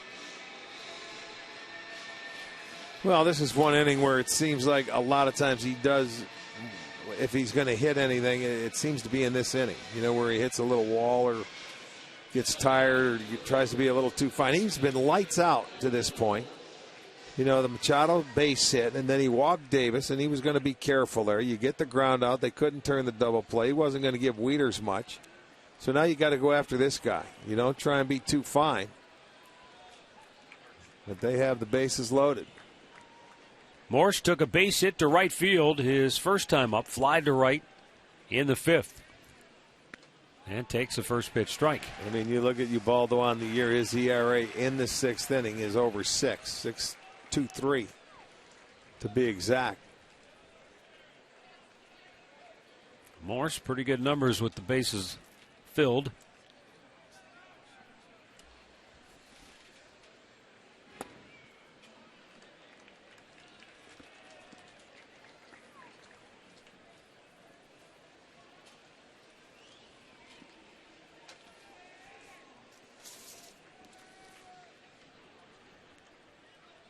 Big slugger came over from Seattle just recently. Oh, he sawed the bat off, but the ball stayed in the batter's box behind the plate, so it's a foul ball. I mean, my goodness. I don't know if I've ever seen that happen before. Wow. He checked it, and the ball went straight down and stopped like it was glued to the plate or into the dirt. Watch this. Never seen that. It hit him while he was in the batter's box, and it had a little spin to it, and it stayed right there behind the plate. Wow. So he's got to get a new piece of lumber, and that's too bad. That would have been a great way to get the third out. Boy, right sure there. would have, huh? Could have just stepped on the plate. Yeah. And headed off to the dugout. That's what he was aiming to do with the ball. Didn't cooperate. It stayed foul. 1-2 count on Morse.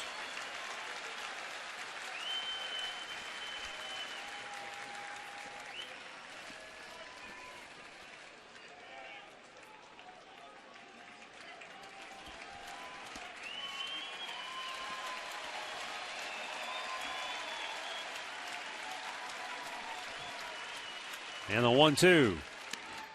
Sailed up high with a fastball.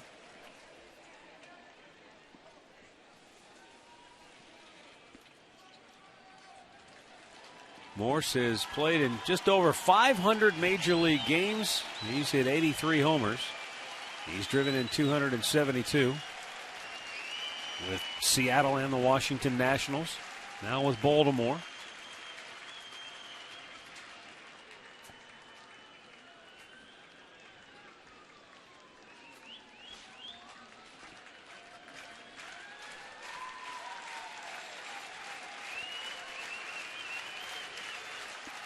Big pitch for Ubaldo. The 2-2 is right back to him. And the inning is over. Baltimore leaves them loaded. Ubaldo pulls the rabbit out of the hat, gets out of trouble. We'll go to the bottom of the sixth. 1-0 Cleveland.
Tough jam in the top half of the inning. Tribe leads it 1-0. Week 2 of the high school football season kicks off Thursday night on Fox Sports Ohio as Massillon hosts the Glen Oak Eagles in a Stark County showdown. Join Jeff Phelps and Frank Stams at 7:30 Eastern on Fox Sports Ohio.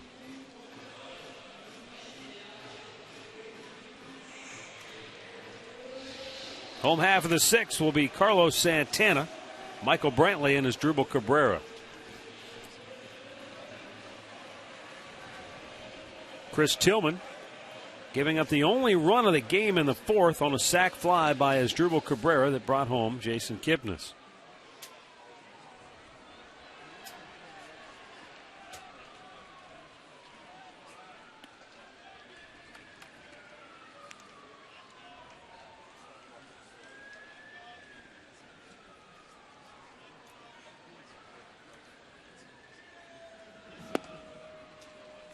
Carlos Santana takes a strike. It's 1-1.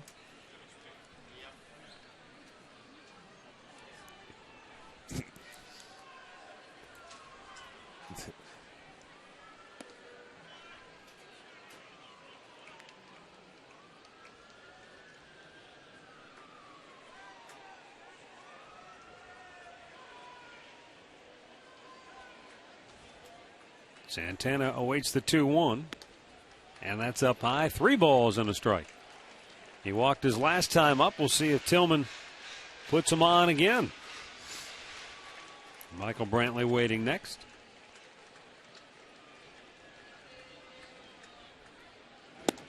Full count. He was looking for the fastball, and I think Tillman just completely crossed him up with a changeup. No, that's all right. You don't have to swing. And speaking of fastballs, I told you we'd hear from Mr. Bell from San Antonio.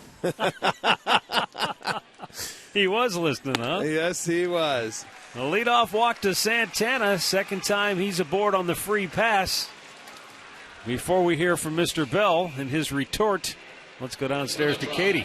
Thanks, Matt. Well, you still have time to get your tickets for Saturday's 6:05 start. The New York Mets will be in town. Get here early because the first 10,000 fans through the gates will take home a Michael Bourn replica jersey courtesy of MERITECH. Afterwards, post-game fireworks thanks to the Brilliant Electric Sign Company. You can get all the information online right now at Indians.com. Matt? Thanks, Katie. Happy anniversary, Katie. She doesn't get the reply. That's exactly right. Cut her off. Attaboy. Now, as for Mr. Bell. Way to go, Schnacky. What was his reply? Well, he was saying, what are you talking about my fast? My changeup was 88 miles an hour. He said, I threw a 95. Okay. And I guess someone shot him a text and told him that we were talking about him. Dr. Nick. It might have been Nick McClough, a former fantasy camper. And he might have clocked your fastball at 95, and he's in slow motion, so it's probably about 40. Brantley lines one down the left field line. That's a fair ball headed for the corner. On his way to third is Santana. And he'll be held right there as Brantley pulls into second base with a double. And he's now hit in 8 straight games.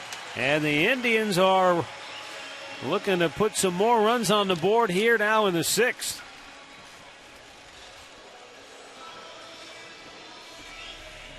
Well, that's a nice piece of hitting there. Michael Brantley got a fastball, belled high out over the plate, and took it to left field. Down the line. So another leadoff walk. The walks are going to hurt Tillman tonight. He walked Kipnis to lead off the 4th inning. He came around to score. Now with this double, the Indians with an opportunity to add to the 1-0 lead. 8-game streak now for Michael. And as Dribble Cabrera steps in, drove in a run with a sac fly in the 4th. It's the only run of the game to this point.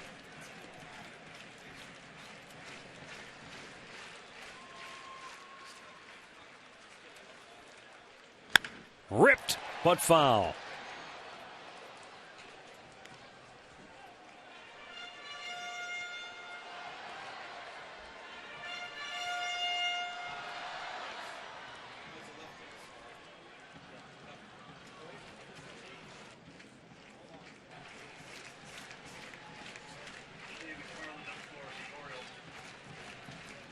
Activity in the bullpen for Baltimore, first time tonight.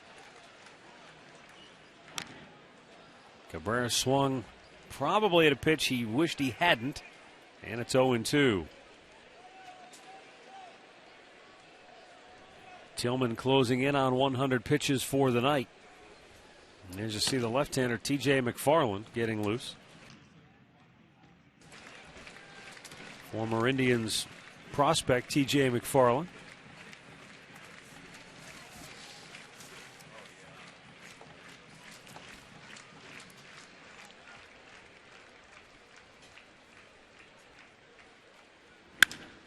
That's hit pretty well. Left center field. McLouth on the run. Makes the catch in deep left field. Santana tags. He will score. Brantley tags. He gets to third. So aggressive base running on both ends, and the Indians have a 2-0 lead. Cabrera with his second sac fly of the night. He now has 49 runs batted in on the year. Well, I like the hustle on Brantley's part, too. Tag up and get to third base. Now they're going to have to bring the infield in with one out. Makes it better to hit. So Cabrera doing his job twice tonight, getting in both runners he's had an opportunity to do. And watch Michael with that left fielder going toward left center field. Why not tag? Make him make the perfect throw, and you can see how late it is coming in. And they're just going to put KUBEL on again.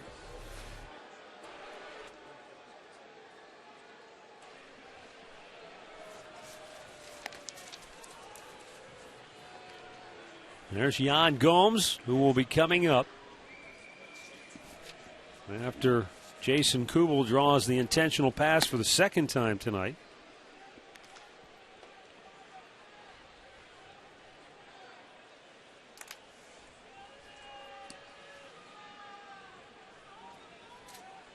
Well, that's ball 4. Now, if Terry Francona was going to pinch hit for Jan Gomes, this might be the time to do it. He's going to pinch run for KUBEL here as Matt Carson's going to come in the game and run for KUBEL down at first. And this has nothing to do with Jan Gomes. But on the Indians bench now is Kelly Shoppach, who's back in an Indians uniform. And Kelly Shoppach is one of only 2 players to ever hit a 3-run homer off Chris Tillman. Get out. Shoppach and Alex Rodriguez are the only 2 guys that have ever hit a 3-run homer off Tillman. We talked before about all the home runs he gives up, but most of them are solo shots. Right. Well, Shoppach's the one guy has well, the he's crooked not number. going to get a chance tonight. I'll tell you, it's going to have to be Jan Gomes.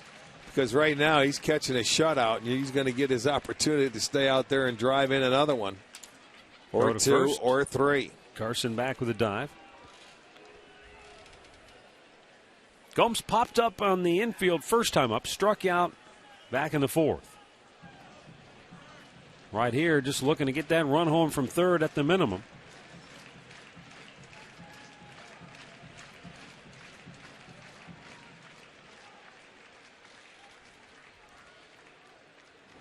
There's a drive deep left field. McLeod is going to watch it hit high off the wall. Scoring is Brantley. Coming around third, Carson's flying for home. Throw to the plate, save! That's why you pinch run.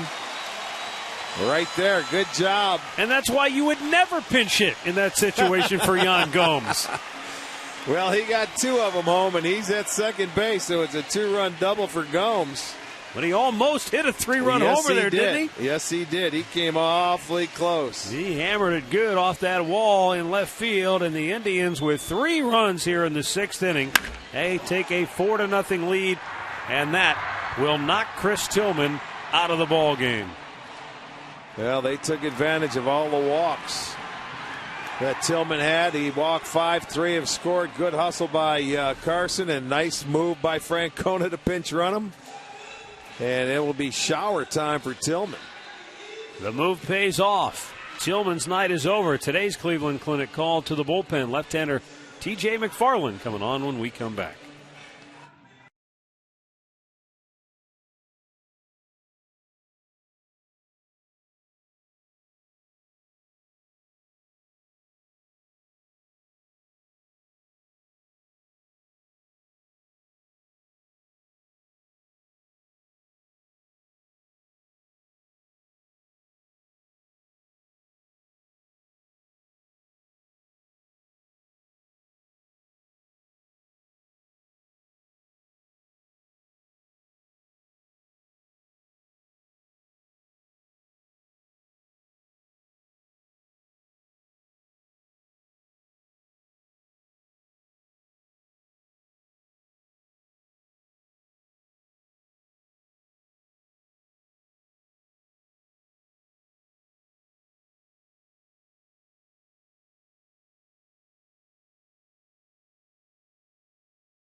Back here at Progressive Field, where the Indians now have a 4-0 lead.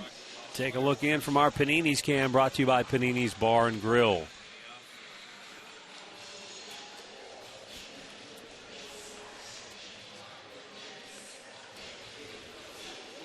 Jan Gomes, the runner at second base with one out, and Lonnie Chisenhall will be coming up, I believe, or will he get a pinch hitter? Yeah, Mike Aviles will pinch hit as T.J. McFarland comes on for Baltimore. The Orioles snatched him out of the Indians organization in this past winter's Rule 5 draft, which meant he had to make Baltimore's club or they had to send him back to Cleveland. And stay here all year, right? And he's got to stay there all year. Well, he's probably going to do that now if he's made it this far. I would think so. He's had a pretty good year, too. I mean, for a young pitcher, 30 appearances, so they've limited him to a certain degree, 64 2/3 innings. And a fastball strike to Mike Aviles, who gets his first at-bat of the ball game. As a pinch hitter, Aviles has gone 4 for 12.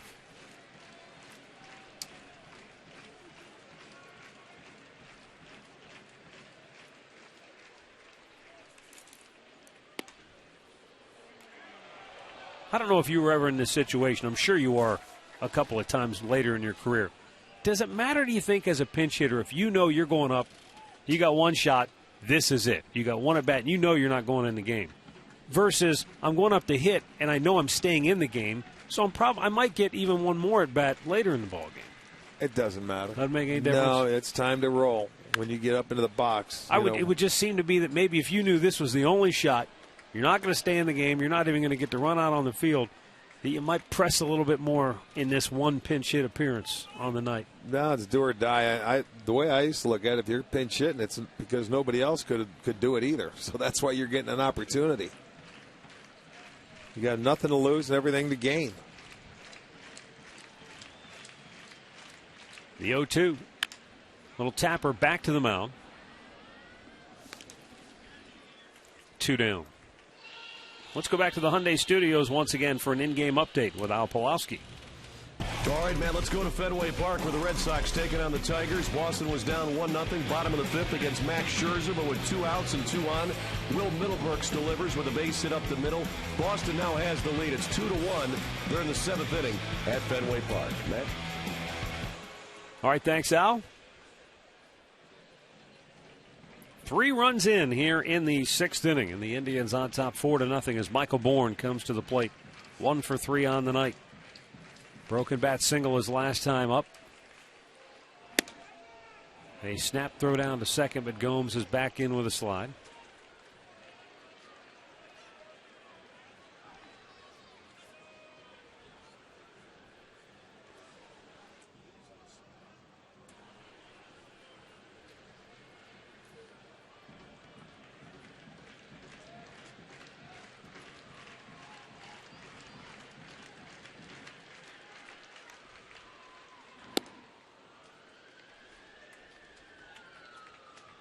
Two balls, no strikes.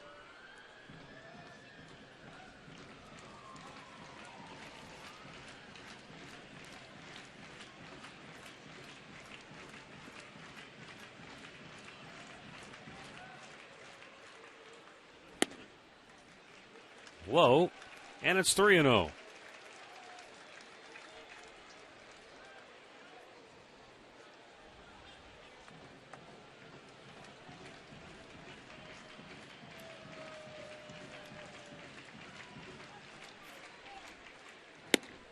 Bullseye, 3 balls and a strike.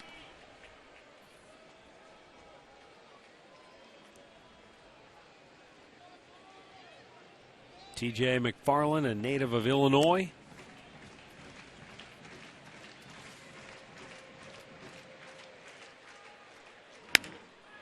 One hop bouncer to second base. Roberts will throw him out.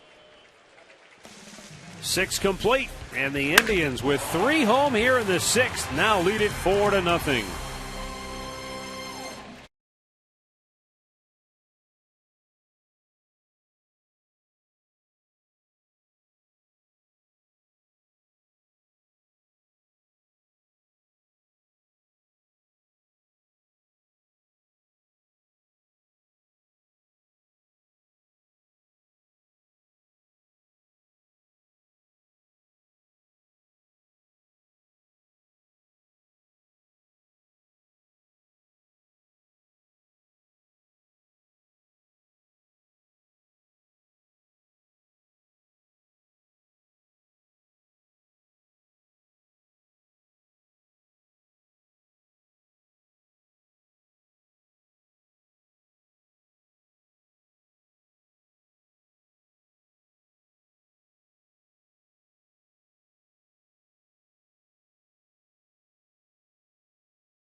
to you by Panini's with 18 locations in Northeast Ohio. And by Levin.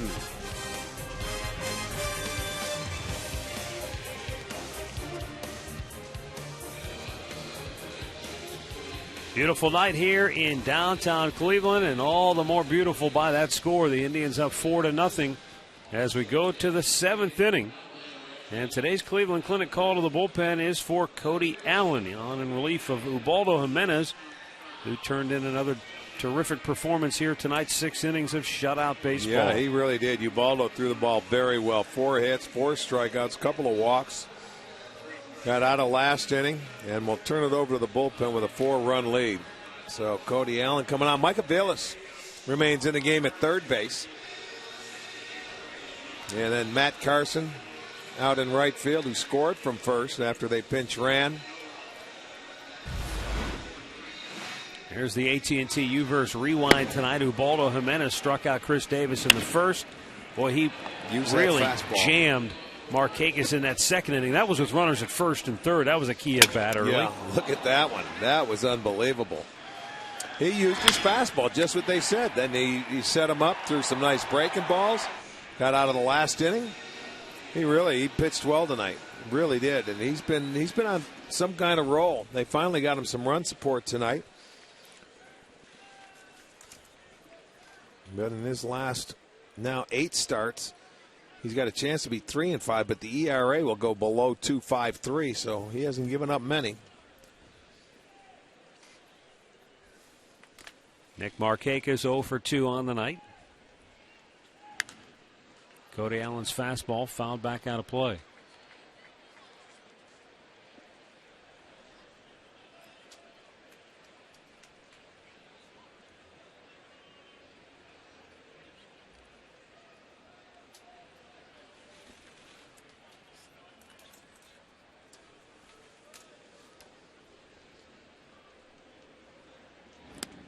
Slider down on the dirt. Did he go after it? Yes, he did. And it's 0-2. I don't think Markakis is in complete agreement there. Take another look. Well, I have a tendency to agree with him. But right now he's 0-2.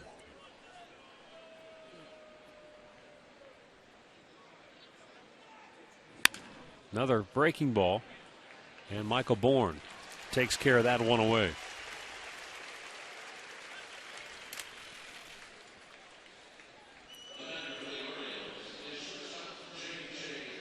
J.J. Hardy 1 for 2. He singled in the 5th inning.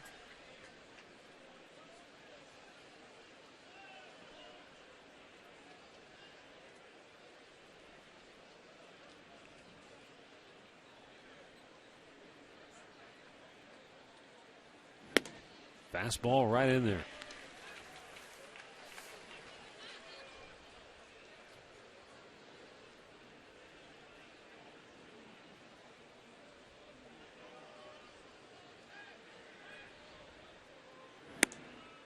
It's outside. 1 ball, 1 strike.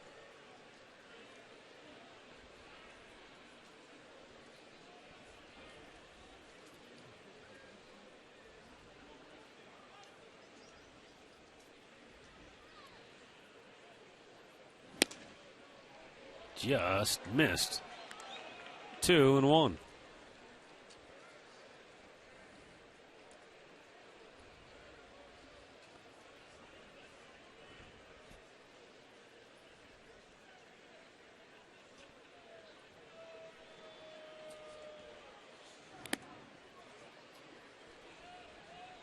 Three balls and a strike with 1 out here in the 7th inning.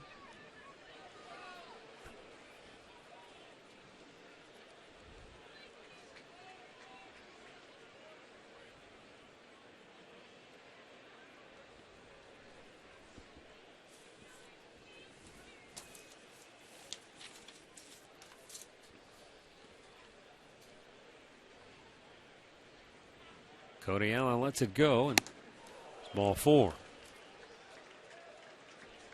1 on, 1 out for Nate McLouth as Jan Gomes goes out to chat. Same 2 teams tomorrow night. Series wraps up, and it will be Zach McAllister for the Indians And the scheduled starter, Miguel Gonzalez, has been scratched, and Zach Britton will pitch tomorrow night for Baltimore.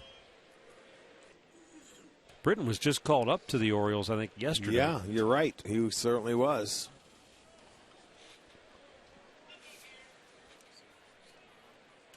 Left-hander Rich Hill up in the Tribe pen.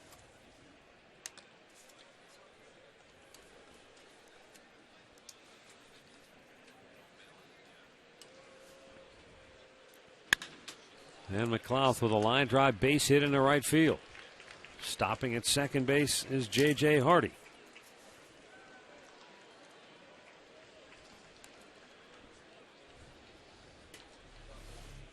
McLouth gets another base hit. He's swung the bat very good in the first 2 games of this series. So after the walk, he'll get a base hit. They're trying to move it along and at least get on the board here in the 7th, and they'll roll it over to the top of the lineup.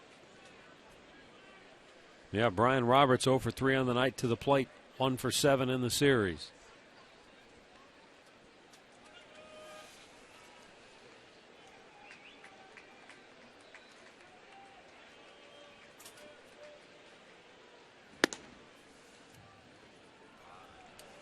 Ball 1.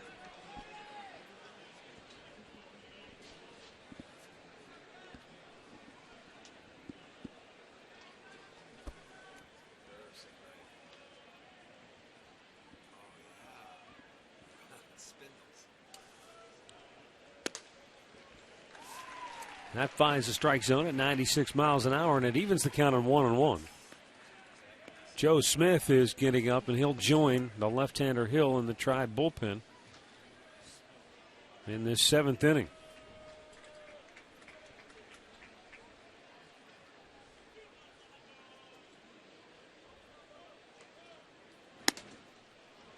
Up out of the strike zone, 2-1. There's the double barrel action in the Tribe pen, but right now it's on Cody Allen. Well, they have enough guys. They could use that third mound out there if they wanted to.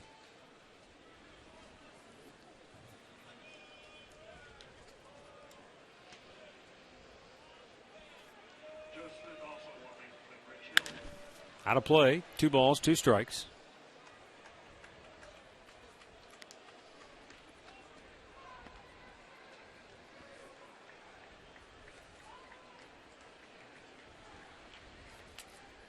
J.J. Hardy, who walked, is at second base, and McLouth, who singled, is at first.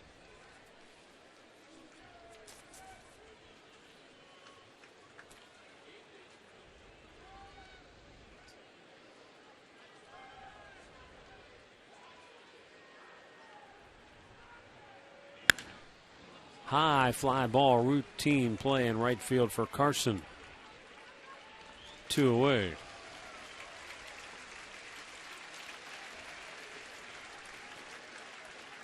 I'm going to bring up Manny Machado. Machado, 1 for 3 on the night. He singled his last time up. Second hit of the series.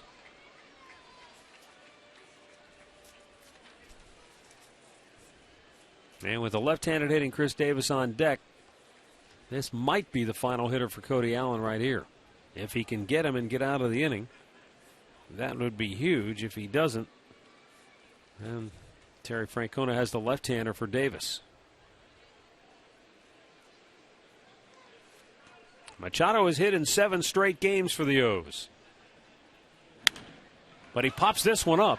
Behind the plate, Gomes back to the screen, but not enough room.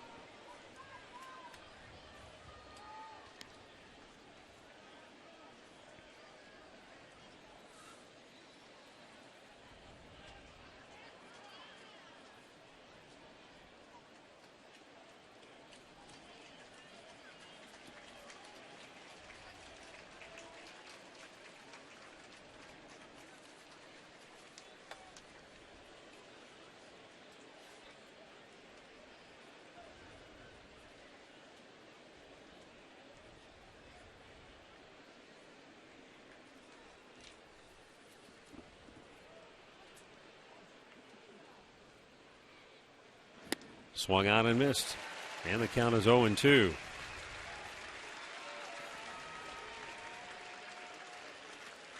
Machado started the night with 172 hits.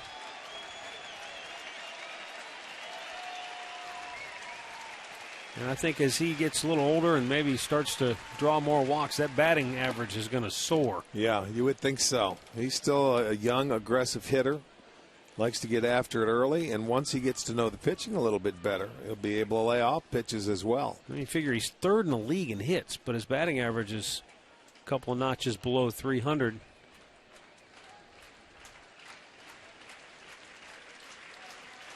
Right now, Cody Allen just wants to get out of the inning here with 2 on and 2 out. And the 1-2 pitch in the air, left field. Routine from Michael Brantley. He makes the catch, and Cody Allen works out of trouble here in the 7th, and the Indians maintain a 4-0 lead. Time now for the 7th inning stretch. Brought to you by Spitzer Auto World. Life is hard. Buying a car shouldn't be.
As mentioned earlier, it's Miller time, brought to you by Miller Lite. In that 6th inning, Yan Gomes in the clutch.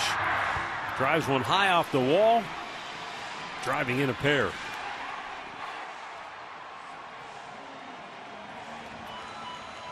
Yeah, big hit for Yan. He had an opportunity the time before. He couldn't do it, but he did it that time. T.J. McFarland stays on to pitch here in the bottom of the 7th inning, and Nick Swisher a swing and a miss. Fastball down and away.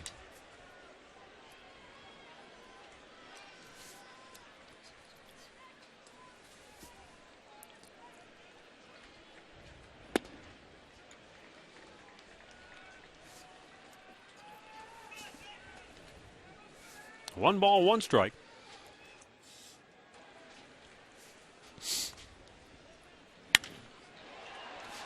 In the air to center field, and Adam Jones makes the catch.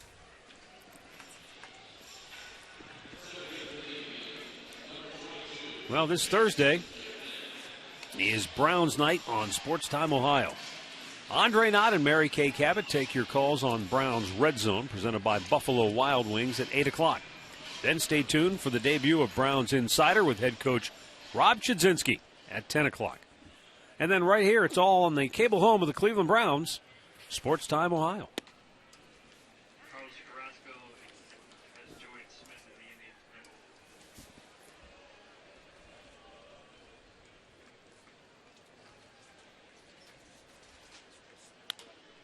Fouled first base side by Jason KIPNIS. KIPNIS doubled with 2 outs in the first inning, but he walked to start the fourth. And that walk really seemed to catapult the Indians. You know, it's just a little thing. It's just a walk. But then Santana took a walk after that, a sacrifice bunt, a sac fly. Boom, you got a 1-run lead. And Ubaldo pitched well enough to make that stand up 2 innings later. Leadoff walk again starts the inning for that time for Santana. Another sac fly. And then Gomes delivered the big 2-run hit, the double. KIPNIS crossed up, strikes out, 2 down.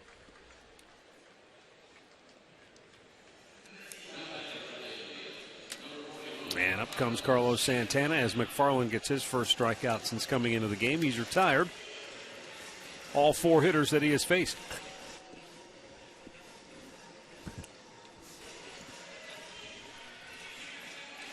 Santana's walked twice and scored a run.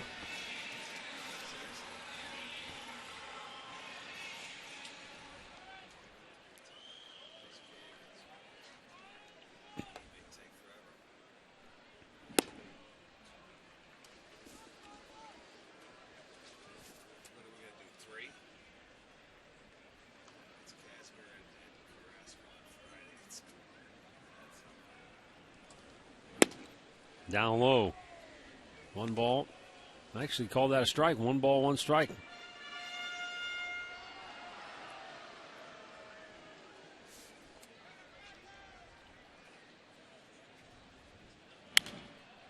Out of play.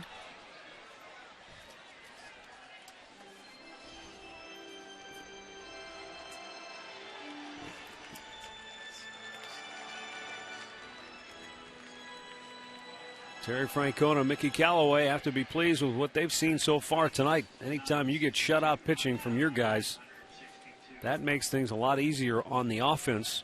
An offense that has been pressing of late.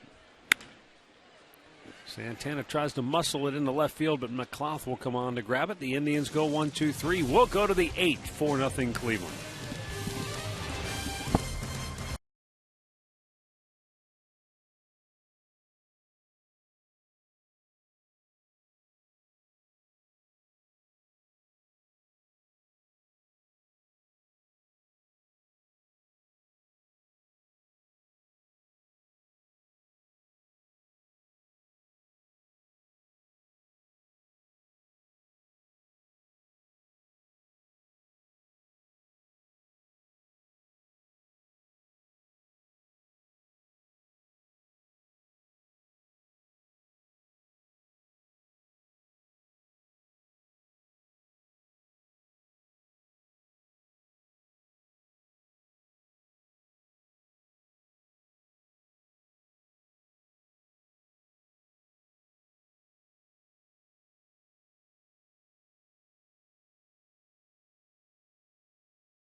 The Cleveland Indians and may not be reproduced or retransmitted in any form.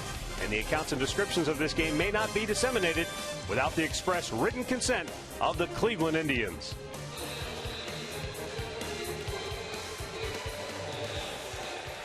Stay tuned for Indians Live, brought to you by Conrad's Tire Express and Total Car Care. Coming up next here on Sports Time Ohio. Going here to the 8th inning.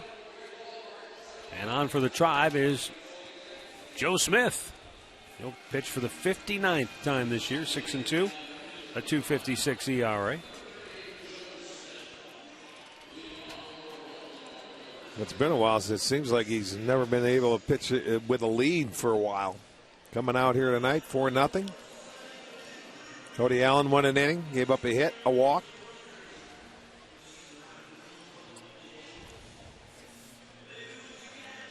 Joe will be facing Chris Davis, then Adam Jones and Matt Wieters. Davis 0 for 2 with a walk.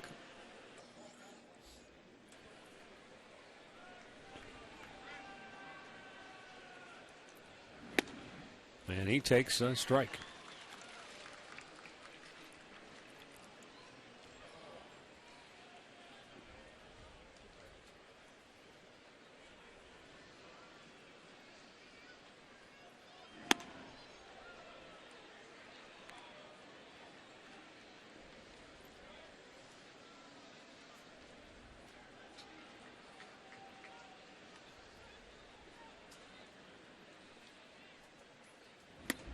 Missed inside with it. 2 balls and a strike.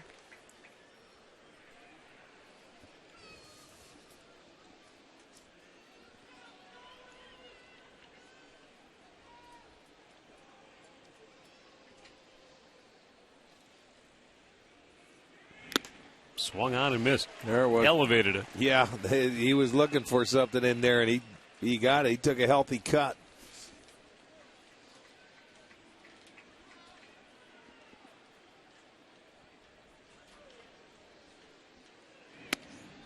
Missed inside.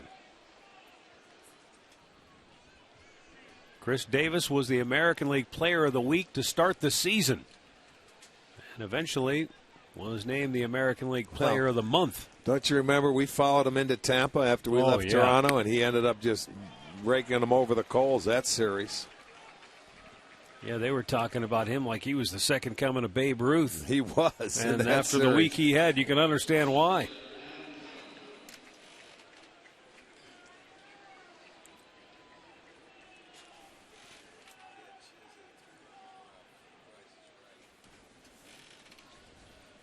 Adam Jones is 1 for 3 on the night.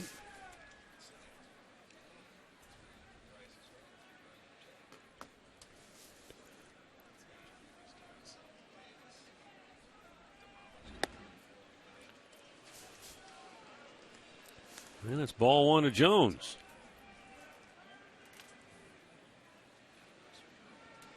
Adam Jones, a 3-time All-Star now, and he's got a couple of Gold Gloves as well. And Joe Smith's having a tough time. He's all over the place. Counts 2-0. He wants a new baseball.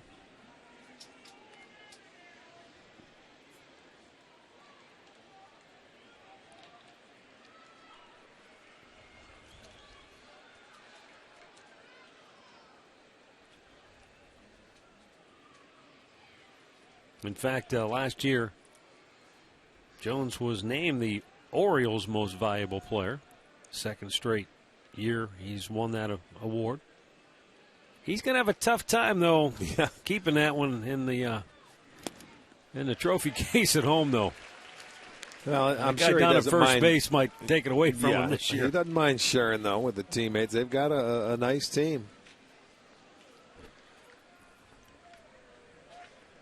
He had an unbelievable year last year, did the Orioles. Out fouled over by the Indians dugout. 2 balls and 2 strikes. The Indians and Orioles battling neck and neck along with the New York Yankees for that final wild card spot. Tampa Bay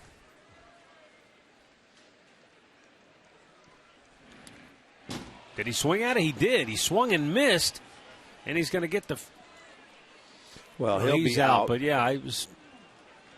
And a wild pitch. I thought for sure that glanced off the bat, but when he took off running, I assumed it did not. So Davis down to second base on the wild pitch.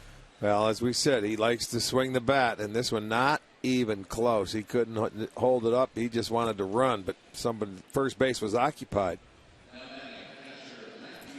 But that'll send Davis down to second.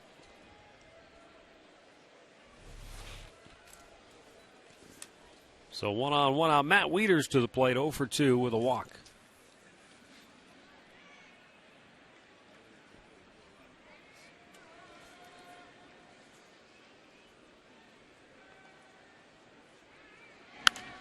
Out of play.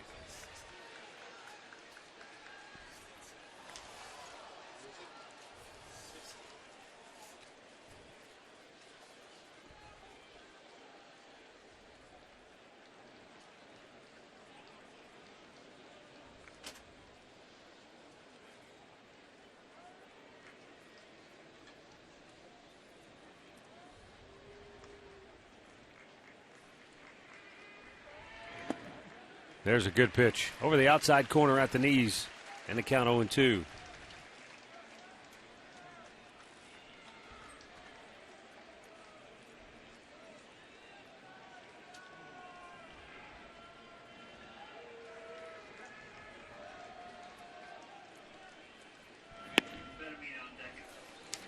Went to the fastball and just missed.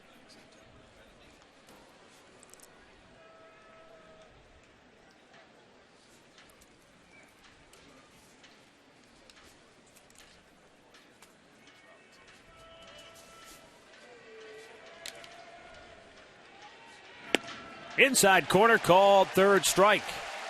WIETERS rung up 2 down. Pretty good pitch across him up. He's looking away for that sinker or that breaking ball, and Joe comes inside with a good tailing fastball. Look at it come back right on the inside corner. Excellent pitch. Gets the called strikeout. That's back-to-back Ks. Good pitch.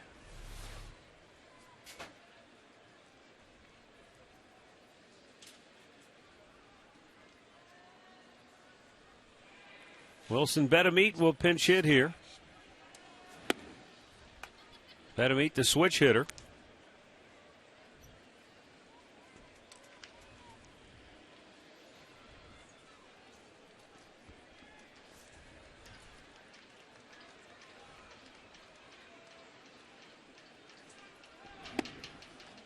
And in there for a strike, 1-1. He's just been derailed by injuries. Yeah, he had knee issues and things like that. Spent almost all year. He never came off to, what, the 27th of August. Right knee ligament sprain. In the air, left field, over in the corner, Michael Brantley makes the catch.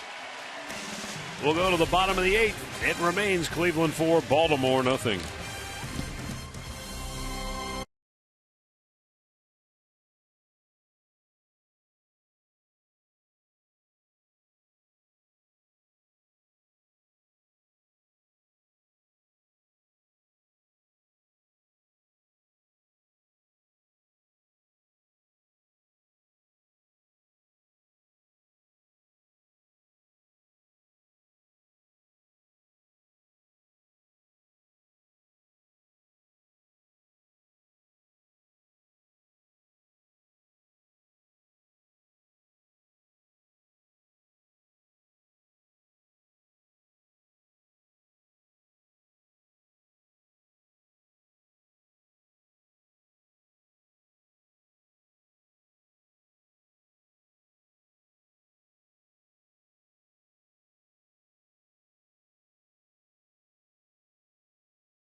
Four 0 Tribe on top. Heading to the bottom of the 8th inning. The keys to the game brought to you by Akron Children's Hospital. As we look back, Ubaldo Jimenez keep it down. He kept it anywhere but in the strike zone for Baltimore hitters. Yeah, he did a nice job today. He kept 6 them off innings, balance. 4 hits, A couple of walks, 4 strikeouts. He was terrific. And the Indians, they pecked away and finally got to Tillman. The walks hurt Tillman. You know, he had 5 of them. 3 of them came around to score. They didn't have many hits off him, but they just found their way to get a few doubles at the right time. This guy had 1 of them, and it set up that 6th inning. That's when the Indians scored 3 off Tillman, knocked him out of the game.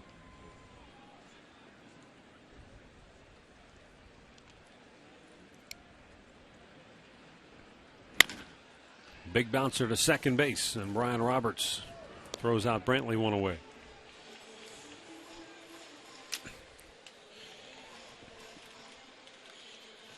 Our in-game box score brought to you by your local Hyundai dealers.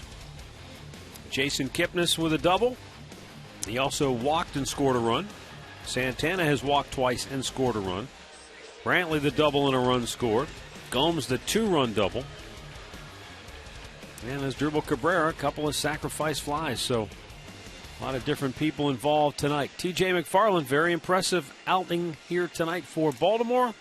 We've got a timeout for a pitching change. Indians up 4-0.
Indians with a 4-0 lead. We're in the 8th inning.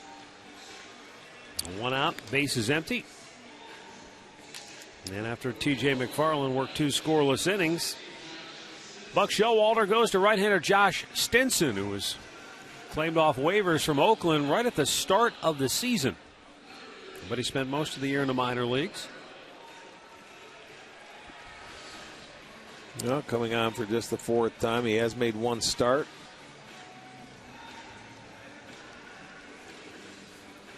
So Cabrera, guy with a couple of RBIs, all on sacrifice flies. 1 to center, 1 to left.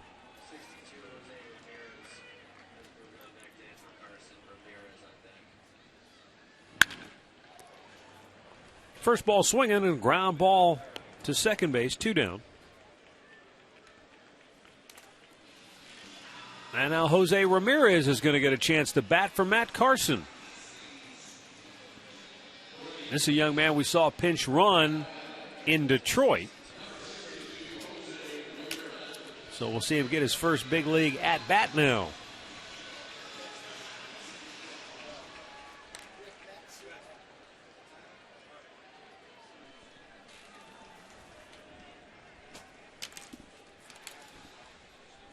Ramirez takes it's up high, ball 1.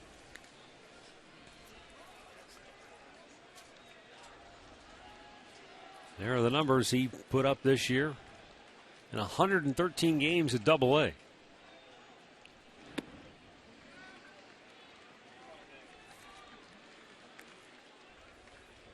Ramirez was signed out of the Dominican Republic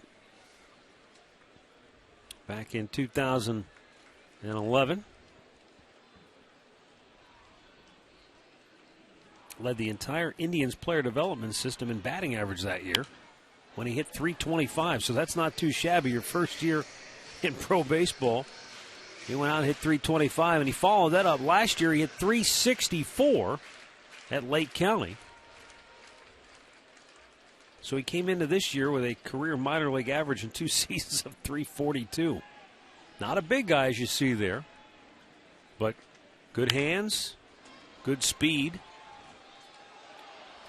Well, one of those guys that has to utilize that. Hit the ball on the ground, run, learn how to bunt.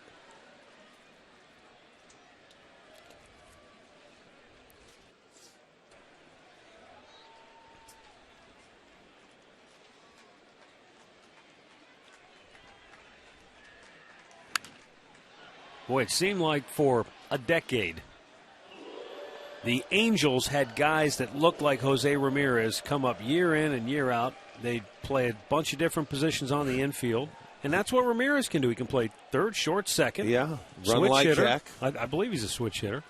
Yeah, switch hitter, and you know that. If you can handle the bat, show a good eye at the plate, put it in bunt play a little bit, you can and run, find a spot maybe.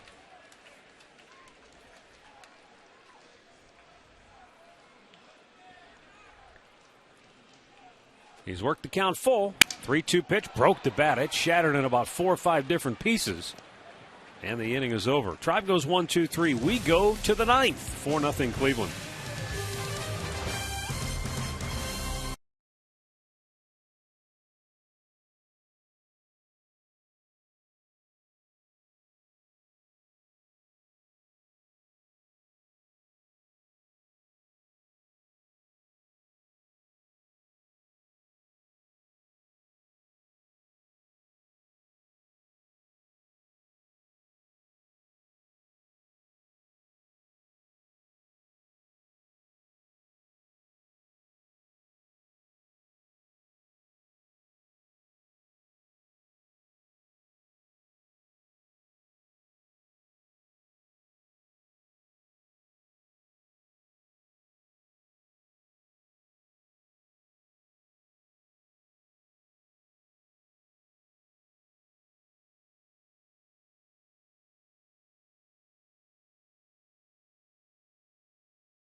Back, Indians leading it 4-0.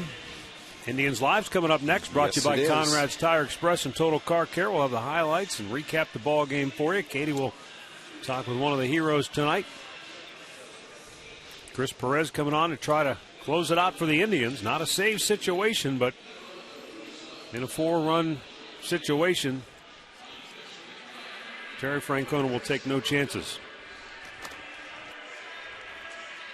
Drew Stubbs now in the ball game in right field. Bottom third of the Baltimore order due up here. Nick Markakis, J.J. Hardy, and Nate McLouth.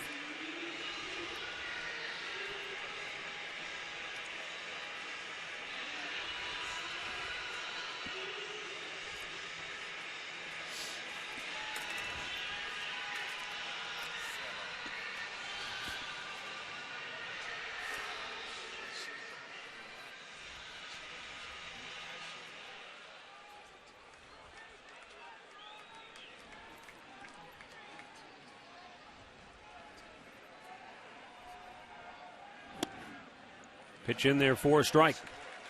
Markakis is fouled out, struck out, flied out.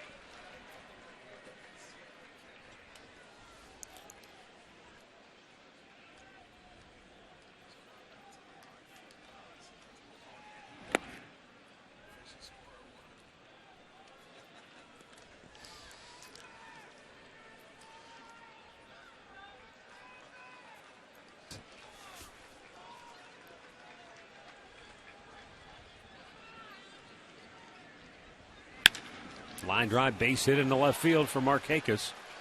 And the Orioles get their leadoff man aboard here in the ninth.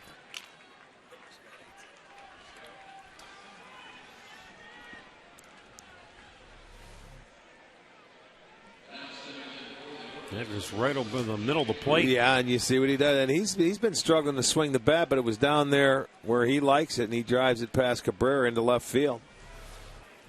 Sixth hit for Baltimore. The first for Markakis tonight. J.J. Hardy is singled, walked, and flied out.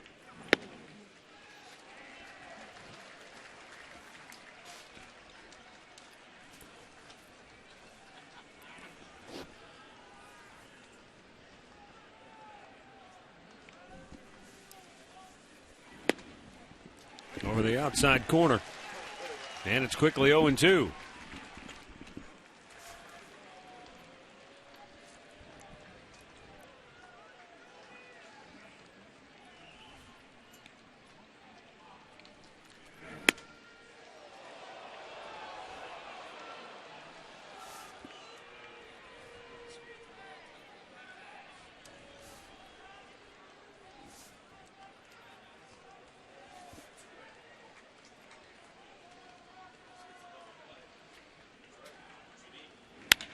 And a base hit in the left field. Now, this is getting a little dicey. 2 on, nobody out. And Nate McLouth coming up. Yeah, a little slider out over the plate, and he pulls it in the hole. So now you've got back-to-back singles. And then they're going to roll it over to the top of the lineup.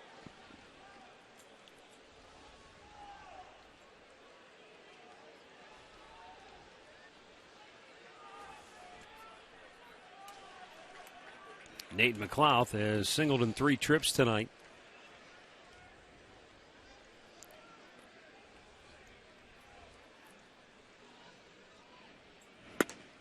Up high, ball 1.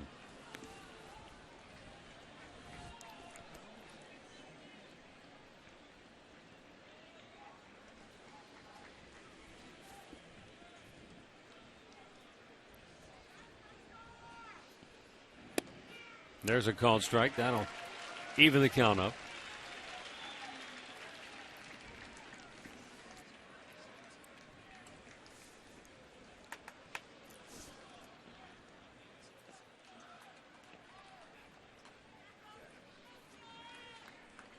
Now the 1-1. And that's low. 2 balls and a strike.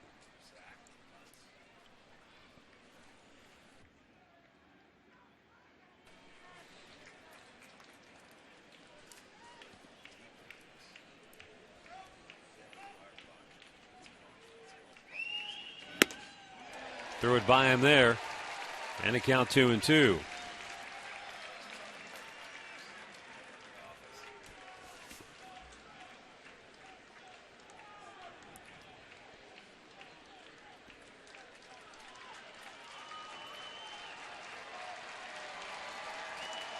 Brian Roberts waiting on deck. 2-2 pitch. And a topper foul over by the first base coaching box.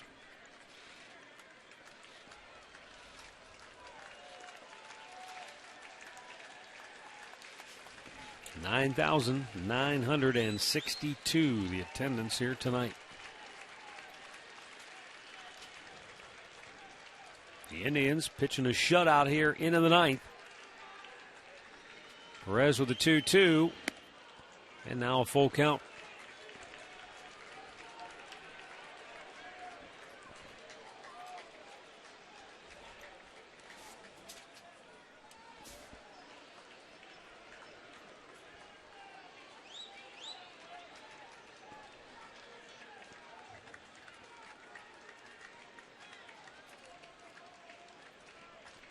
Payoff pitch.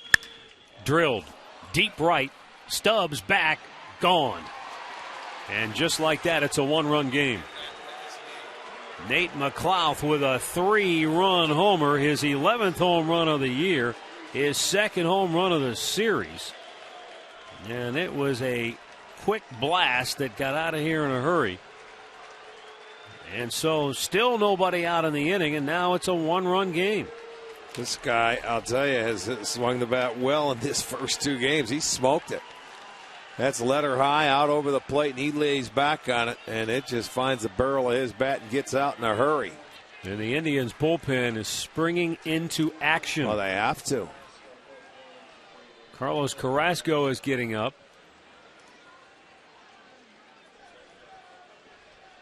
Not sure who else is out there, but they've got 2 arms getting loose in a hurry.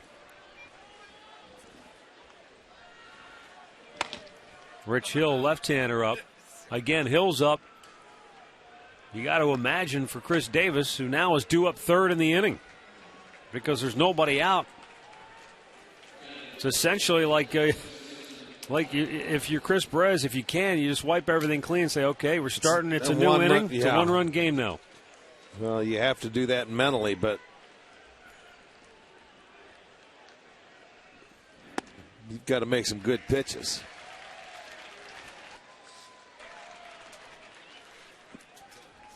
Single, homer. And now Roberts 0 for 4 on the night.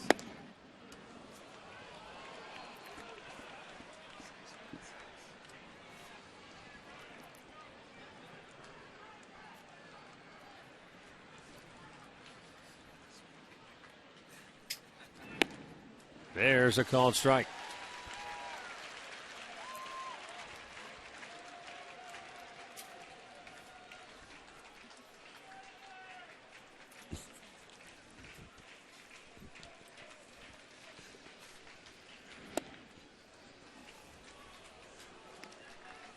Two balls, 2 strikes.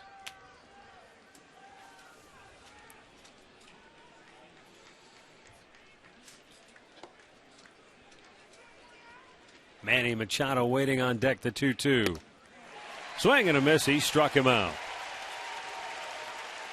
1 down in the 9th.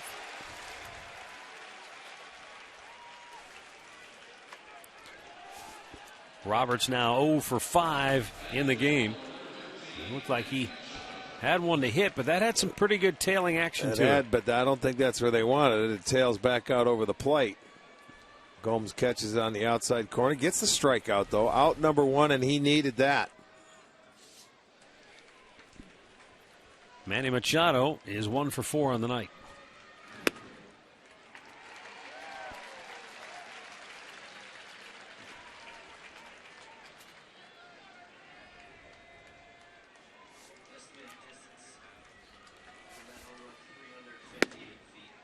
He just went right at him again. It's 0-2. Machado unable to pull the trigger. That's normally not his MO. He normally can pull it, and he does early.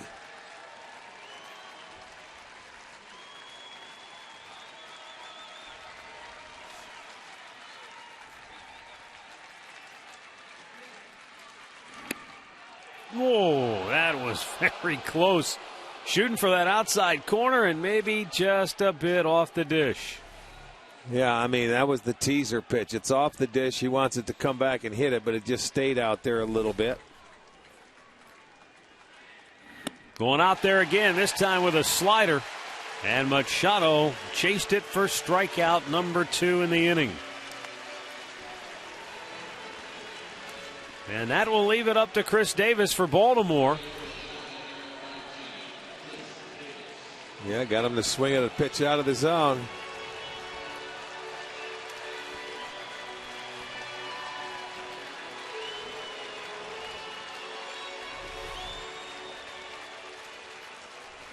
Davis 0 for 2, couple of walks and a strikeout.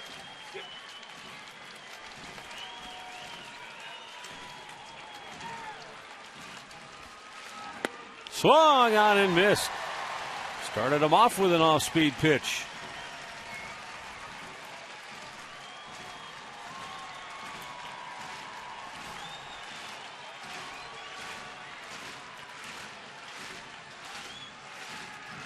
Oh, he that swung. hit him and he swung at it. He swung, yes he did. How do you like that? We've seen that a couple of times. Where were we? In L.A. when they did it. 2 times. We saw 2 guys get hit with pitches when they swung. One was a bunt, Ibar, one was wasn't it? Yes, Eric Ibar? on a same back foot slider there. He was trying to cheat and get ahead of it, and it hit him in the leg. Sure did.